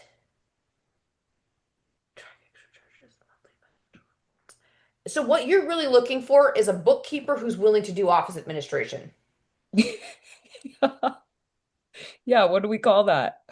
We call that, I would say I would put I would put bookkeeper slash office administrator. I would put both titles up there because then you're clearly saying you you're holding two hats, Right. right?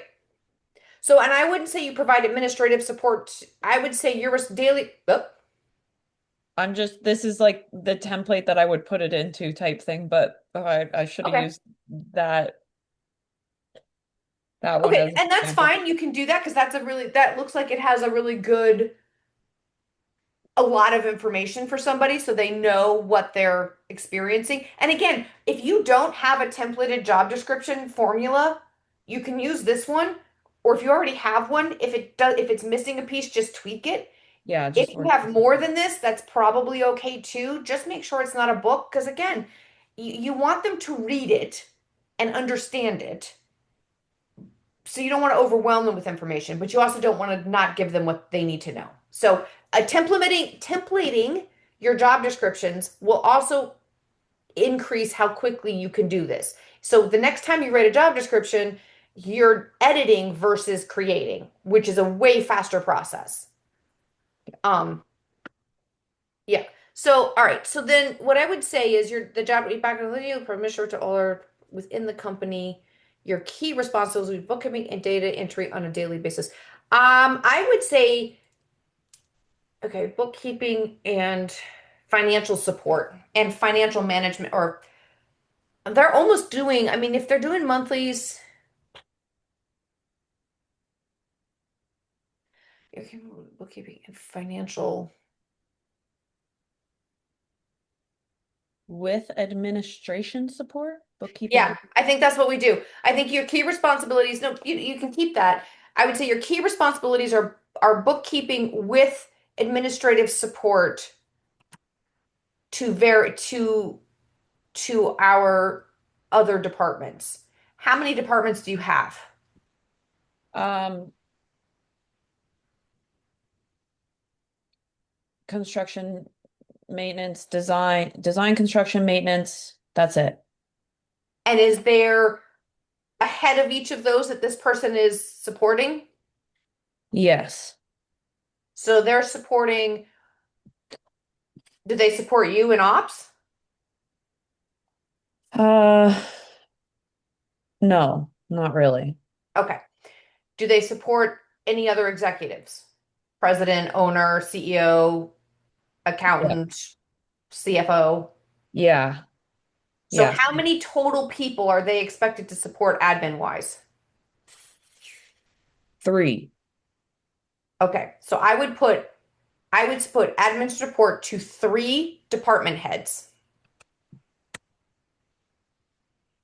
Right? Because now you're telling them how many people are going to be picking at their brain on a daily basis. All right, maintain digital filing system, email management and communication. So they're doing like account management. The email management and client communications, what's that? Sending design contracts and construction contracts for signature. Okay, so that's not email management. And that is sending contracts. That is contract. They're responsible for forwarding or for sending contracts and receiving signature signed contracts back, right? That's more of a high level business function than managing somebody's email. oh, Do you see what I mean? So to yeah. me, email management and client communications means that I'm managing somebody's email and I'm responding to client inquiries. But if what they're really doing is they're taking completed contracts and they're sending them to clients and receiving them back, that's a very different task.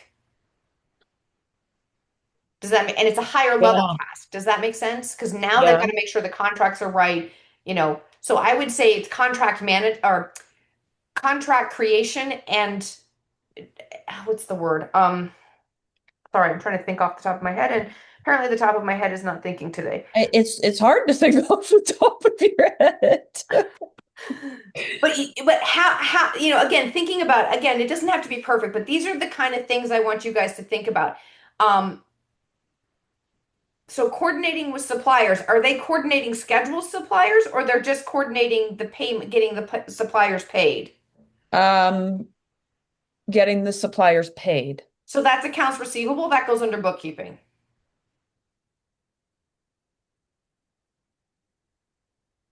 Right? They're responsible for managing accounts receivable or accounts payable. Sorry, accounts payable. Accounts payable. So invoicing and collections is accounts receivable. No, this is accounts payable. What you're putting in there is accounts payable. And then accounts payable, which is paying vendors and suppliers. Yeah. Does that make sense? Yeah. The one above it is accounts receivables. Yes. Yes. And so, yes. Yeah. And then I would take out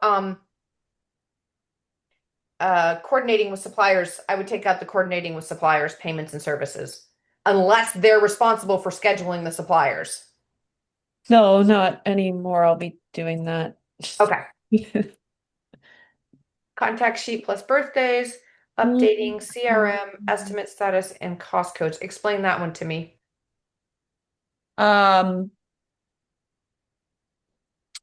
So Element is what we use to create all of our construction contracts. Okay.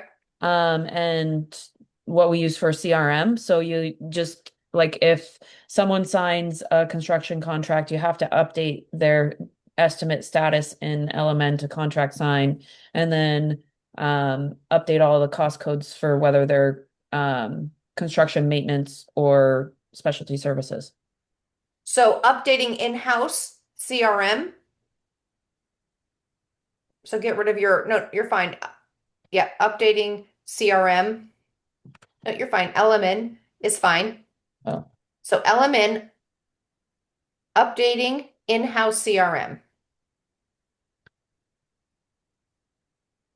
with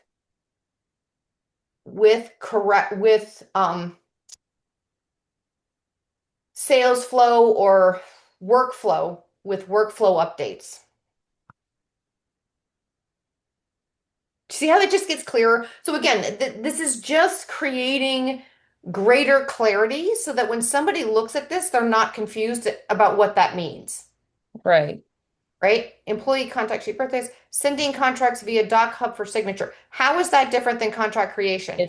It's not. Okay. So then I would put contract creation and sending contracts via Doc Hub for signature. Yeah, right there.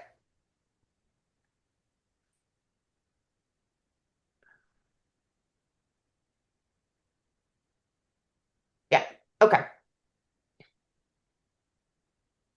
Design contracts and follow-ups. How is design contracts and follow-ups different than contract creation? Okay. How are we doing for time? We have about 30 minutes. We're almost done. We're going to do this one, and then if there's anybody else who has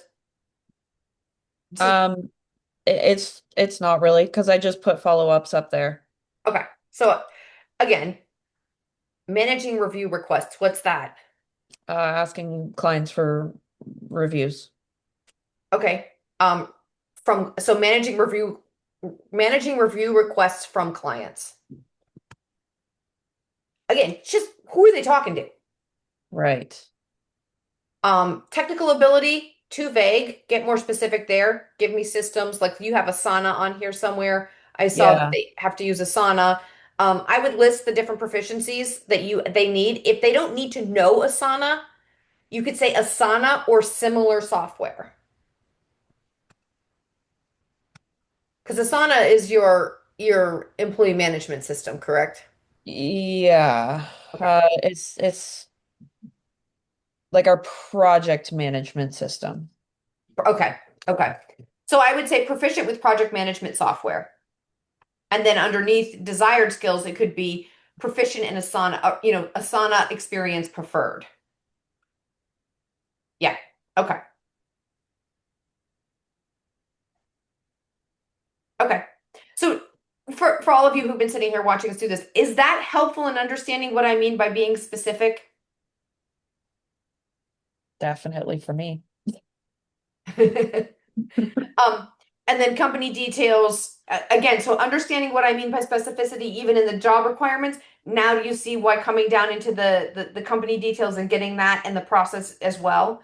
So process details apply through the career page on our website or email me at this. Provide in that email XYZ. If you are selected, expect XYZ, and hiring will be completed on X date. Or, we're looking, estimated start date, we're looking for XYZ. All right.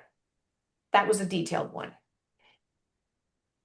Again, use AI with a grain of salt and good prompting. If you need help cleaning up, clarifying, or creating detail, it's very useful in creating something you can edit versus having to create it from scratch. Yeah. This is where AI is really helpful, right? Think of it as your personal assistant. You need somebody to write something for you. This is what you get them to do. All right, let's do one more really fast, and then we're going to talk about interviews and offers. Anybody else want to go? Oh, we lost Scott. I can't pick on him. No? No one else? Let me ask you this. Can you give me a show of hands or a thumbs up or whatever? Was this helpful in understanding what I meant by being really clear in your job descriptions and being truthful in what the position actually is? Because sometimes what we think we're hiring for and what we actually need are not the same thing. And that happens way more often than I wish it did, right? So she thinks she's hiring an office admin, but when we really start to pull at that thread, what we're really hiring is a bookkeeper willing to do office admin. Because my guess, Haley, is that as your company gets bigger, we're going to divide this job in half. Yeah. And this job is going to become a full-time bookkeeper and a full-time office admin who's now supporting everybody in the office, not just these 3 people. Yeah. And they'll take a little bit of what's happening on the bookkeeper side, the admin piece, off their plate, and that becomes a bigger job. So again, this is also thinking forward into this is 2 jobs. We know this is 2 jobs. Right now, the company is not big enough to make it 2 jobs. It's really, 10 hours and 10 hours a week, or, 20 hours and 20 hours a week. But going forward, it's probably going to start to morph into 2 separate positions. So writing your job description and planning ahead so that when you hire somebody into this bookkeeper/office admin position, what you're really hiring is somebody who will be your bookkeeper full-time in probably a year. Right? Maybe 2, but that being the goal. And that's the kind of thing you want them to see and to understand. So, all right, so we will move on. So here's the next piece of this. Interviewing. You get the resumes, you post it, you go out and you actively share it. You share it with groups, you share it with organizations, you share it anywhere you can share it, right? If you were looking to buy something or you were looking for a service, you would ask everybody you know, who do you know that does XYZ? Same thing with recruiting. Active recruiting is telling everybody you're hiring and what you need and who you want and who do they know. It's a sales job. Recruiting is sales. So if you do customer sales, it's the same thing with recruiting. Here's what I need. Here's what I'm looking for. Who do you know? And you go to people who you have relationships with because there is already trust. Oh, I want to send you a really good person. I know somebody, and Haley, this would be specifically for you. Oh, my friend is in a construction company doing bookkeeping right now. She's a little frustrated. She'd probably be a good conversation to have. It's not landscaping, but she's got all the skills you need, and you already know she's a little frustrated, and it's a warm, hey, great, can you do an email introduction for me? They're connected, right? So same things, like, hey, oh, that's great, can you do a text introduction for me? Because I'm guessing a lot of your folks work in text more than they do in email. Great. It's that warm handshake, right? It's that warm handoff that you want. Okay, so now we've got people. We've got them in, whether they've applied, we've gone out and found them. We have a stack of resumes. We're going to review those resumes and we're going to rate them 1 to 10. 10 is an absolute yes, I need to talk to this person. and one is a nope, no thank you. I'm just going to send them a quick note that says no. So we've narrowed it down now to maybe half of what we had. We are not going to dive right into interviews. We're going to do phone screens. Because if they don't show up for a 10-minute phone screen, they are not showing up for an interview. Phone screens will cut your recruiting time drastically because it weeds out the chaff. And phone screens should be 5 questions at most, and they should be all the same. What position are you looking for? What interests you about this work? Are you willing to? And is the salary range what you need? Or, what are you expecting to make? I would ask more is the posted salary range what you're expecting? Then at the end of that, depending upon how they answer that, thank you very much. I don't think this is a good fit for us. But again, you've given them an opportunity to have a conversation, and you're also assessing communication skills. Do they show up for a 10-minute phone screen? Are they conversational? Would you put them in front of a client eventually? Would they be good on your team? That 10 minutes gives you a lot of information. Then at the end of that conversation, you say, the next step is, we will reach back out via email. This is where you can do the rejection really simply via email if you don't like to do it in person, because it's very hard to do it in person. But if you can do it in person, that's always awesome. Or like live on the call. Yeah, I don't think we're going to an interview. We really appreciate your thing. If we have a position in the future that's a better fit, let's definitely, connect then. However you want to phrase it. Or you just say, next step will be you will get an email that tells you what your next step is if you know you're going to reject them. That's easy. If you want to set up an interview, you say, all right, I think our next step is an interview. What days and times work for you to come to an in-person interview at XYZ location? Right there, you're getting them to commit. Fantastic. You get a time and a dates that work, that match up. Fantastic. I will send you an invitation via email. Does that work for you? I don't ever check my email. Great, I'll send it via text. Okay, that works. What's the best number to text you at? Don't assume it's the number they gave you or the number you called them on. Assume nothing. Ask for everything. If they say email is great, be great. What's the best email address to reach you at? Everybody has multiple email addresses in this day and age. Make sure it's one they look at. Then you send them via text or email a confirmation with the address, the time, and who they will be meeting with via their choice. The day before the interview, you send them another notice. Just confirming our interview at XYZ time on XYZ date. If you are unable to make this interview, please let me know. Otherwise, please confirm, yes, I will be there. Same thing the doctor's offices do, right? This is how they have learned to eliminate a lot of no-shows. Now, will you still get people who ghost you? Yes, because people. I can't solve that problem.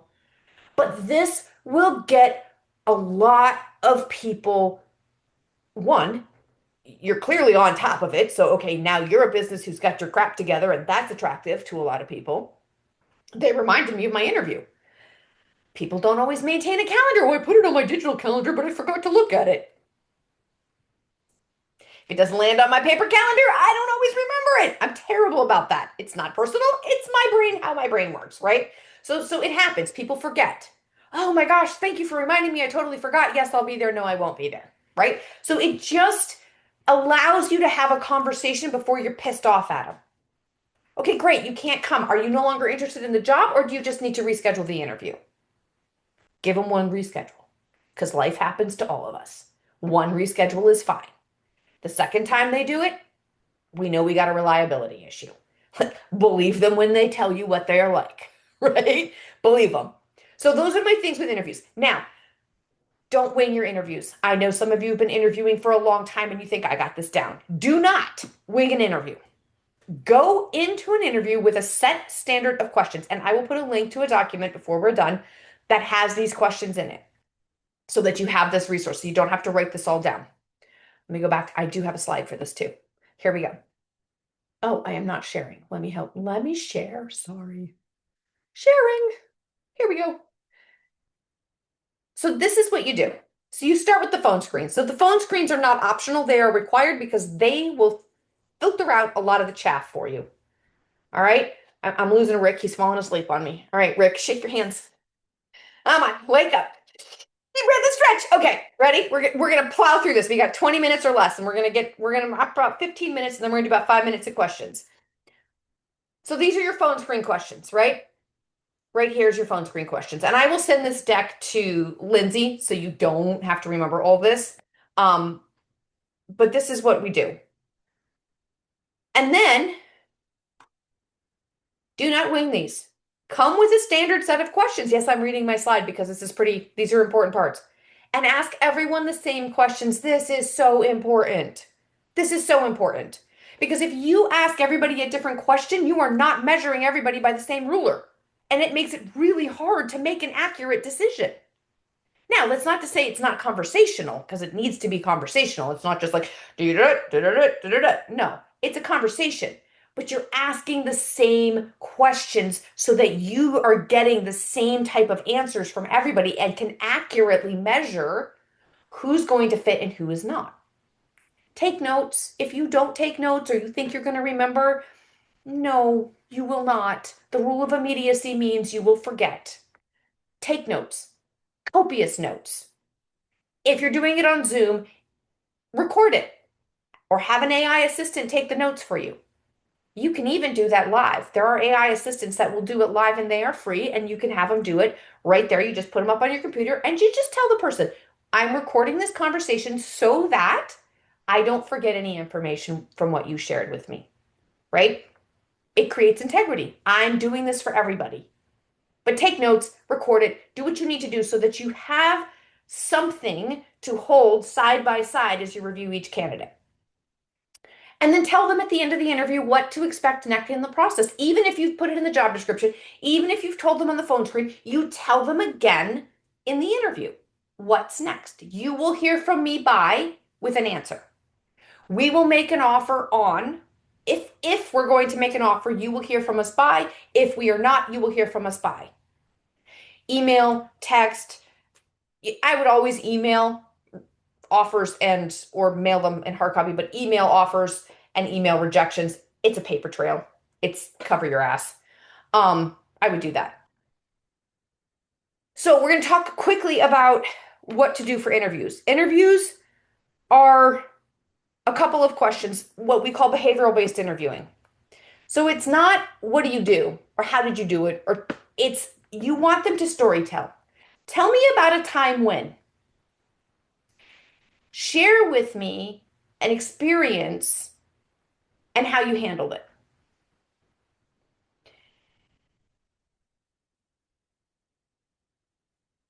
How did you handle a conflict, a mistake, a problem? What was the outcome? Again, not judging, you're just trying to see how they function inside of a job. And this is where they get to talk about how they behave and how they handle it and what they're like in a tense situation or a good situation. What you're listening for isn't just what they did, but how they talk about it. Do they speak about it from a victim position or from a problem solver position? Do they speak about it like it was somebody else's fault and they're just always the victim of circumstance and they can't help it? Or are they somebody who was like, well, this was the problem and I talked to my manager and we solved it this way? You've got a problem solver. You've got somebody who's an active participant in the work. Versus I was just waiting for my manager to tell me what to do because I don't know, it was just their problem, not mine. Like, again, my kids hate when I use they call it my grumpy voice, but I don't sound like that, Mom. I'm like, yeah, you actually do, but it's okay. So, but that's so you're listening not just for what they're telling you, but how they're explaining it to you, what that experience is. ask them, what do you know about our company? This is helpful in two ways. One, it tells you whether or not they actually know anything about you and did they do any research, and maybe they did and maybe they didn't, and that's not here nor there. But it also tells you something about, are you a known factor in the marketplace? Are you somebody people are searching out, or are you just somebody they happen to find randomly online and thought maybe they'd apply and see if it worked? Right? Again, it gives you an idea of what your market share looks like.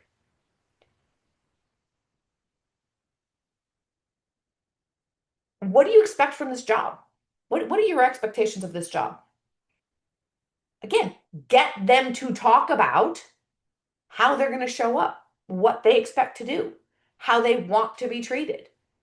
This gives you so much more information than closed, like they're open-ended conversational questions, right? You want them to talk about themselves. People love to talk about themselves. Listen to them and believe them. Believe them. If they tell you stories and you're like, oh my goodness, dear me, thank you very much. Appreciate your time. We will certainly, keep you in mind for future positions.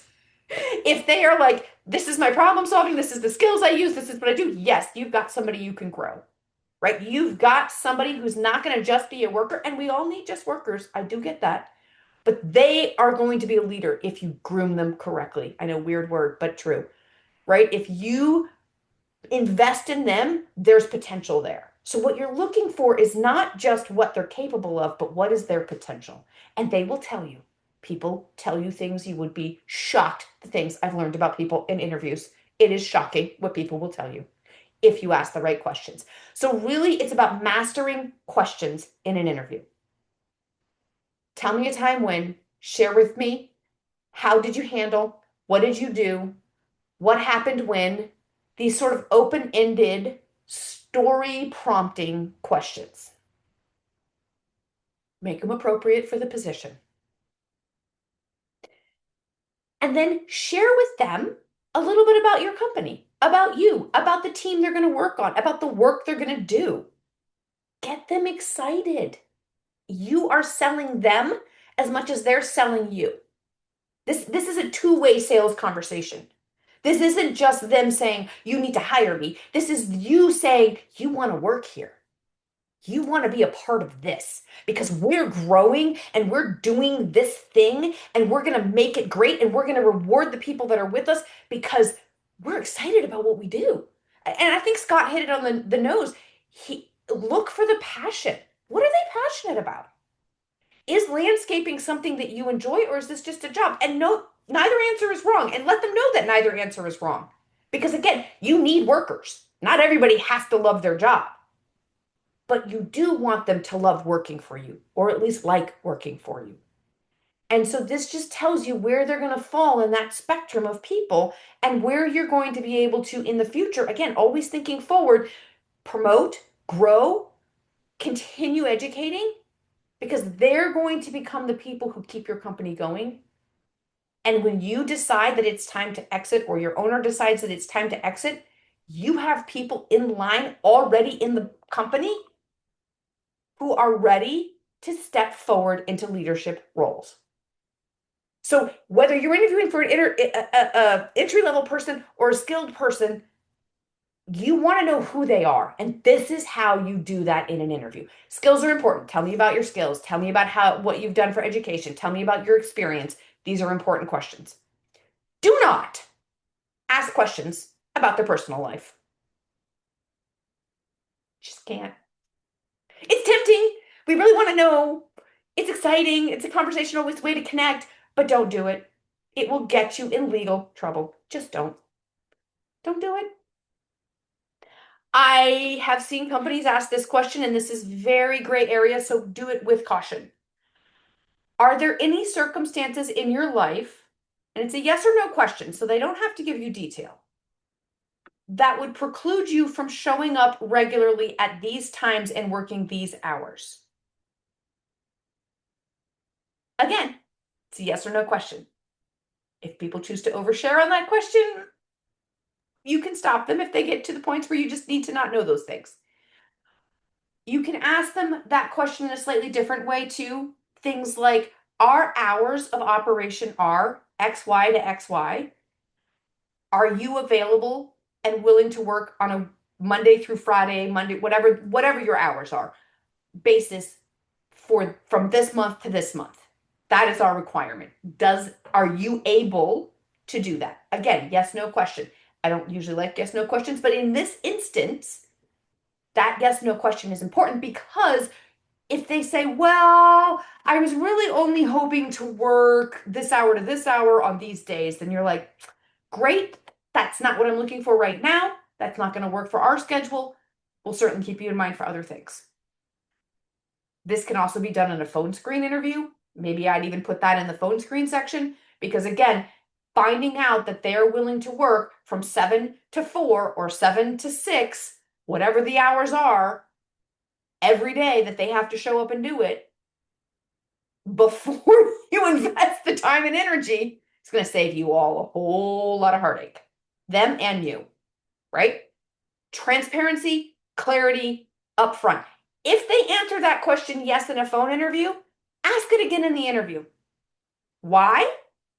Because people will say things to get interviews. Mhm. Oh, you're really serious about that? That's actually the time frames you're really like, that's not just maybe? Oh no, friend. That's exactly what we work. Yeah, probably not really. I was really hoping for. That'll happen. It'll happen. But asking the question twice, people need repetition. Just like they need repetition to buy things, they need repetition to give you truthful answers. So that would be that. So that's the interview. Just let them know when to expect back. And then offers. If you are going to offer somebody, again, you take all of the people and we're going to rate them again 10 to 1. Everybody who is a yes is a 10. An absolute yes is a 10. Everybody who is a 1 to 3 to a 1 is a no. You don't even bother. 4s and 5s are your maybe yeses. And you decide on those based on your absolute yeses and who says yes to that. And if you have any gaps, and they are trainable, coachable, and will take the job and fill it correctly. So that's how you kind of rate them in when you're looking at who do you actually make offers to. And then when you make the offer, you repeat everything you've already talked about. None of it in that offer should be a surprise or the first time they're hearing it. It's a confirmation of everything you've already talked about. It's a confirmation of salary you've already discussed. They know what they're going to expect to pay from you. If you get into that interview and you know you're going to hire them, or you're pretty sure, you talk about salary, this position is going to pay X for the skills that you have and the experience that you have, with the opportunity for growth at X point. Right? There are bonuses attached to this position based on XYZ. Tell them what success is, tell them what expectations are, tell them what you're going to pay them and how they're going to get paid. We pay bi-weekly. Great. So an offer has no new information. Offers should have the start date, expected hours to work, daily, weekly. Be specific. Time they're supposed to show up, time they're allowed to clock out, what lunch looks like, and how many days a week it is. If there's Saturday work or there's rain policy, put it in the offer letter, because they're agreeing to work for you based on that offer. Be clear. Training periods, probation periods, pay, and when should they expect their first check? I know in our company, my husband and I's company, our new employees don't get paid for 45 days. It sucks, but that's how my government contracting prime pays us. I can't pay my employees their first check until we get paid by the prime for the work they did. So just tell them when to expect their first paycheck in the offer letter. Any benefits, paid time off, expectations, when and where to show up on day 1. Do they get a uniform, or should they come wearing a specific type of clothing? Be specific. Who will they report to? Where do they show up? When do they show up? And who do they ask for? Make sure that person knows they're coming and they're expected. What orientation is? In other words, when do they show up? Fill out the paperwork, take a drug test, do whatever it is they need to do. to be a full employee. Give them the process. Okay? That's your offer letters. You do offer letters like that, you're going to get hard yeses and you're going to get people that show up 98% of the time, because there's still 2% of people who are just people and they will muck it up. But 98% of the time, if you have done this in this order with this clarity and this transparency and this level of communication, you will get people who show up better because they already know what to expect. And they know that you're counting on them, just like they're counting on you. So that is the end of this. Next week, we're going to talk about orientation and onboarding. Retention. How do you keep them? How do you get them to stay? What do you need to do, whether it's seasonal or full-time employees? And we'll review the C4 culture building. So we'll do a really quick, probably 10-minute condensed version of what that culture building is. So again, if you can, I really encourage you to watch that 50 minutes webinar ahead of time. And then how we turn them into Raving Fan employees, whether they stay or whether they go. How do we keep that and become that really truly employer of choice in your market space? All right. All right. I know I probably hurt all of your brains today. That was a lot. Any questions, thoughts, concerns, things you want to know more about?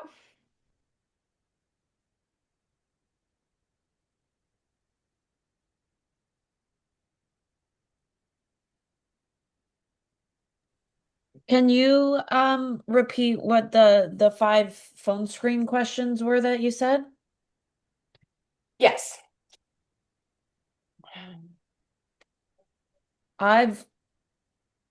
So our process is based on their resume, if I think they're a good fit, I'll have them fill out like a screening questionnaire. And then that basically I think is like the phone screen for me. It's just a Google form that I send them and have them fill out.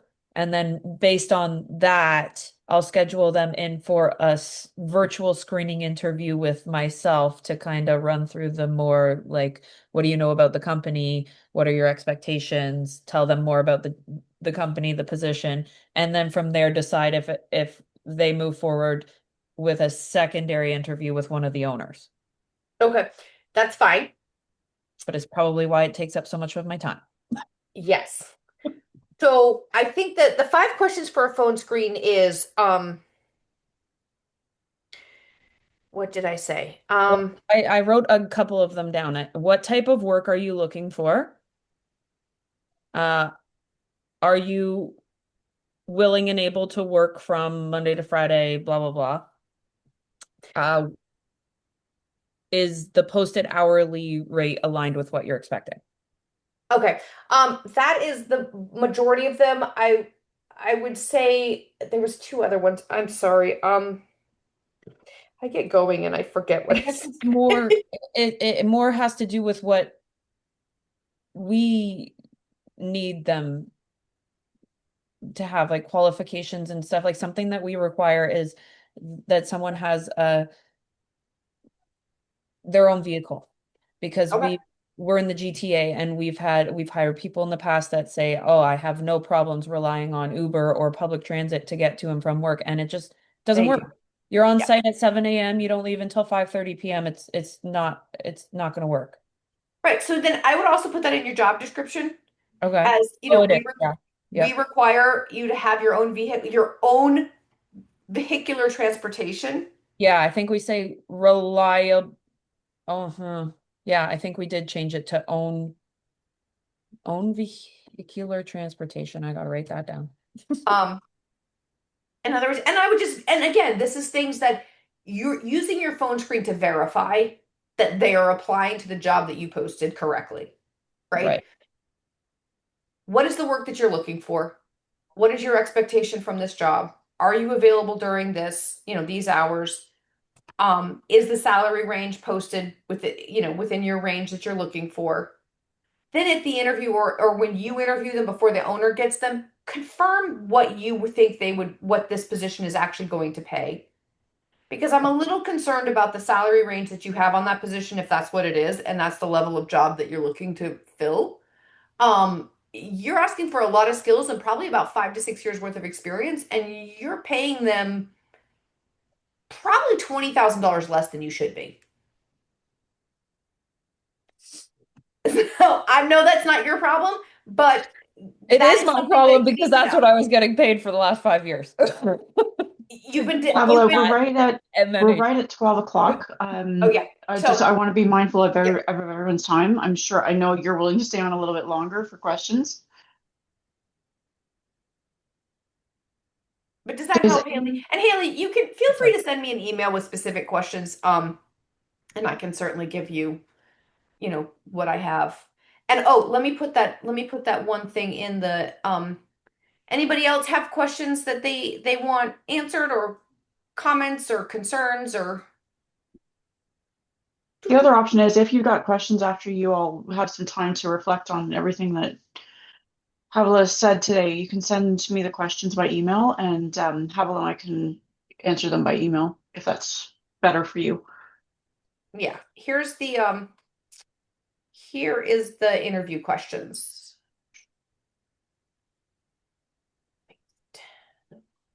There's the interview questions that I had told you about, the what we call behavioral based interviewing questions. So yeah. Yeah, I know. I threw a lot of information at you guys, and I appreciate you putting up with me for 2 hours of my yammering. Hopefully it's helpful. Hopefully it helps you create a little more simplicity and consistency in your hiring process and gives you a little bit more room to breathe. Like I said, there might be an investment up front while you put this in place and you practice it and you hone it.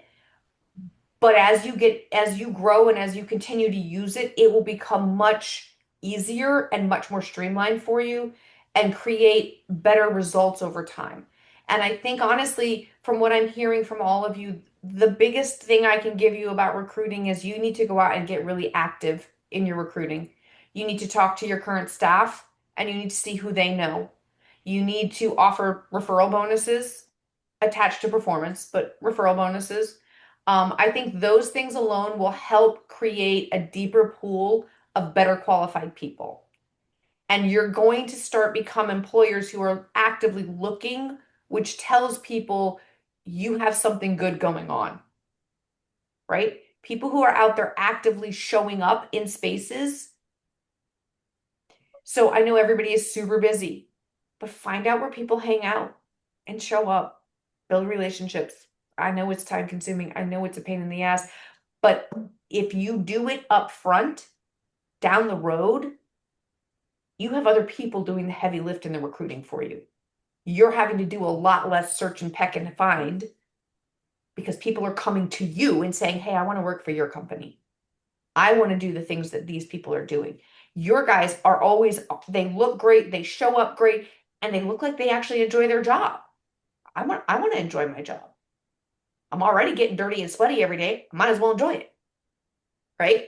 Like, I think this is part of that thing. And so even if you think you have a really good culture, and you probably do, cleaning up some of these processes on the edges that feed into that will help demonstrate a solid interior culture before they even get into your company and can experience it, right? If you think about your hiring process as their first experience with your company culture, you want to show them that you communicate clearly, consistently, clearly, right?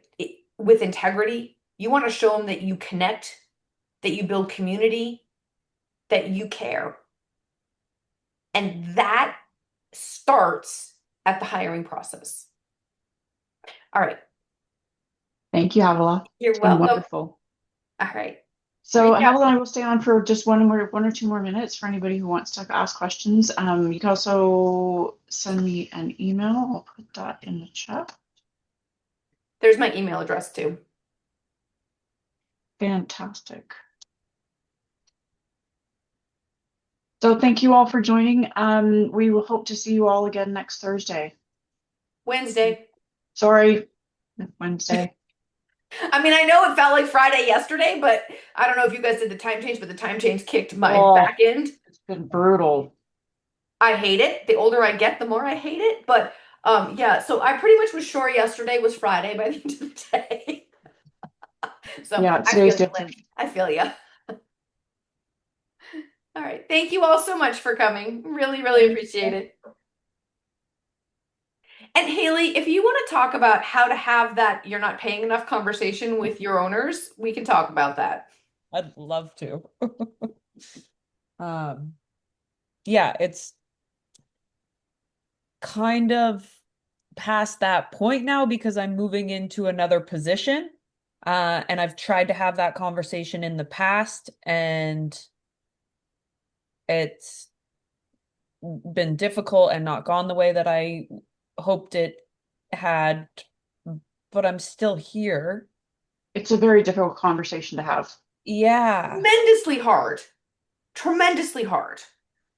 Yeah. Just I have such a hard time like proving that all of that work is worth more than what they were willing to pay me. And now that I have to hire for my replacement, that's a hard thing to do too, because now I want to, you know, let them know that if they want to find the right person to replace me, they're going to have to pay more. And that's a hard pill for me to swallow because they're going to be making more than what I was making. Are you Thing, but do you feel equitably compensated for the role that you're going into? Yes. Okay.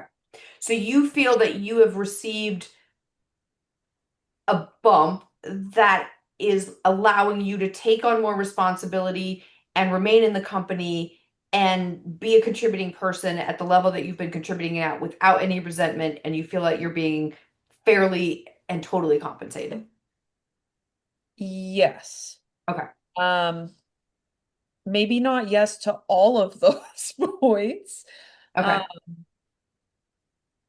I'm going to suggest just for Haley's sake. So Yeah, we'll talk about that later, I'm but gonna just s- think I'm- about those things too. Yeah. I'm willing to have this conversation openly because it's difficult for a lot of people to talk about these things, and maybe some other people are dealing with the same thing.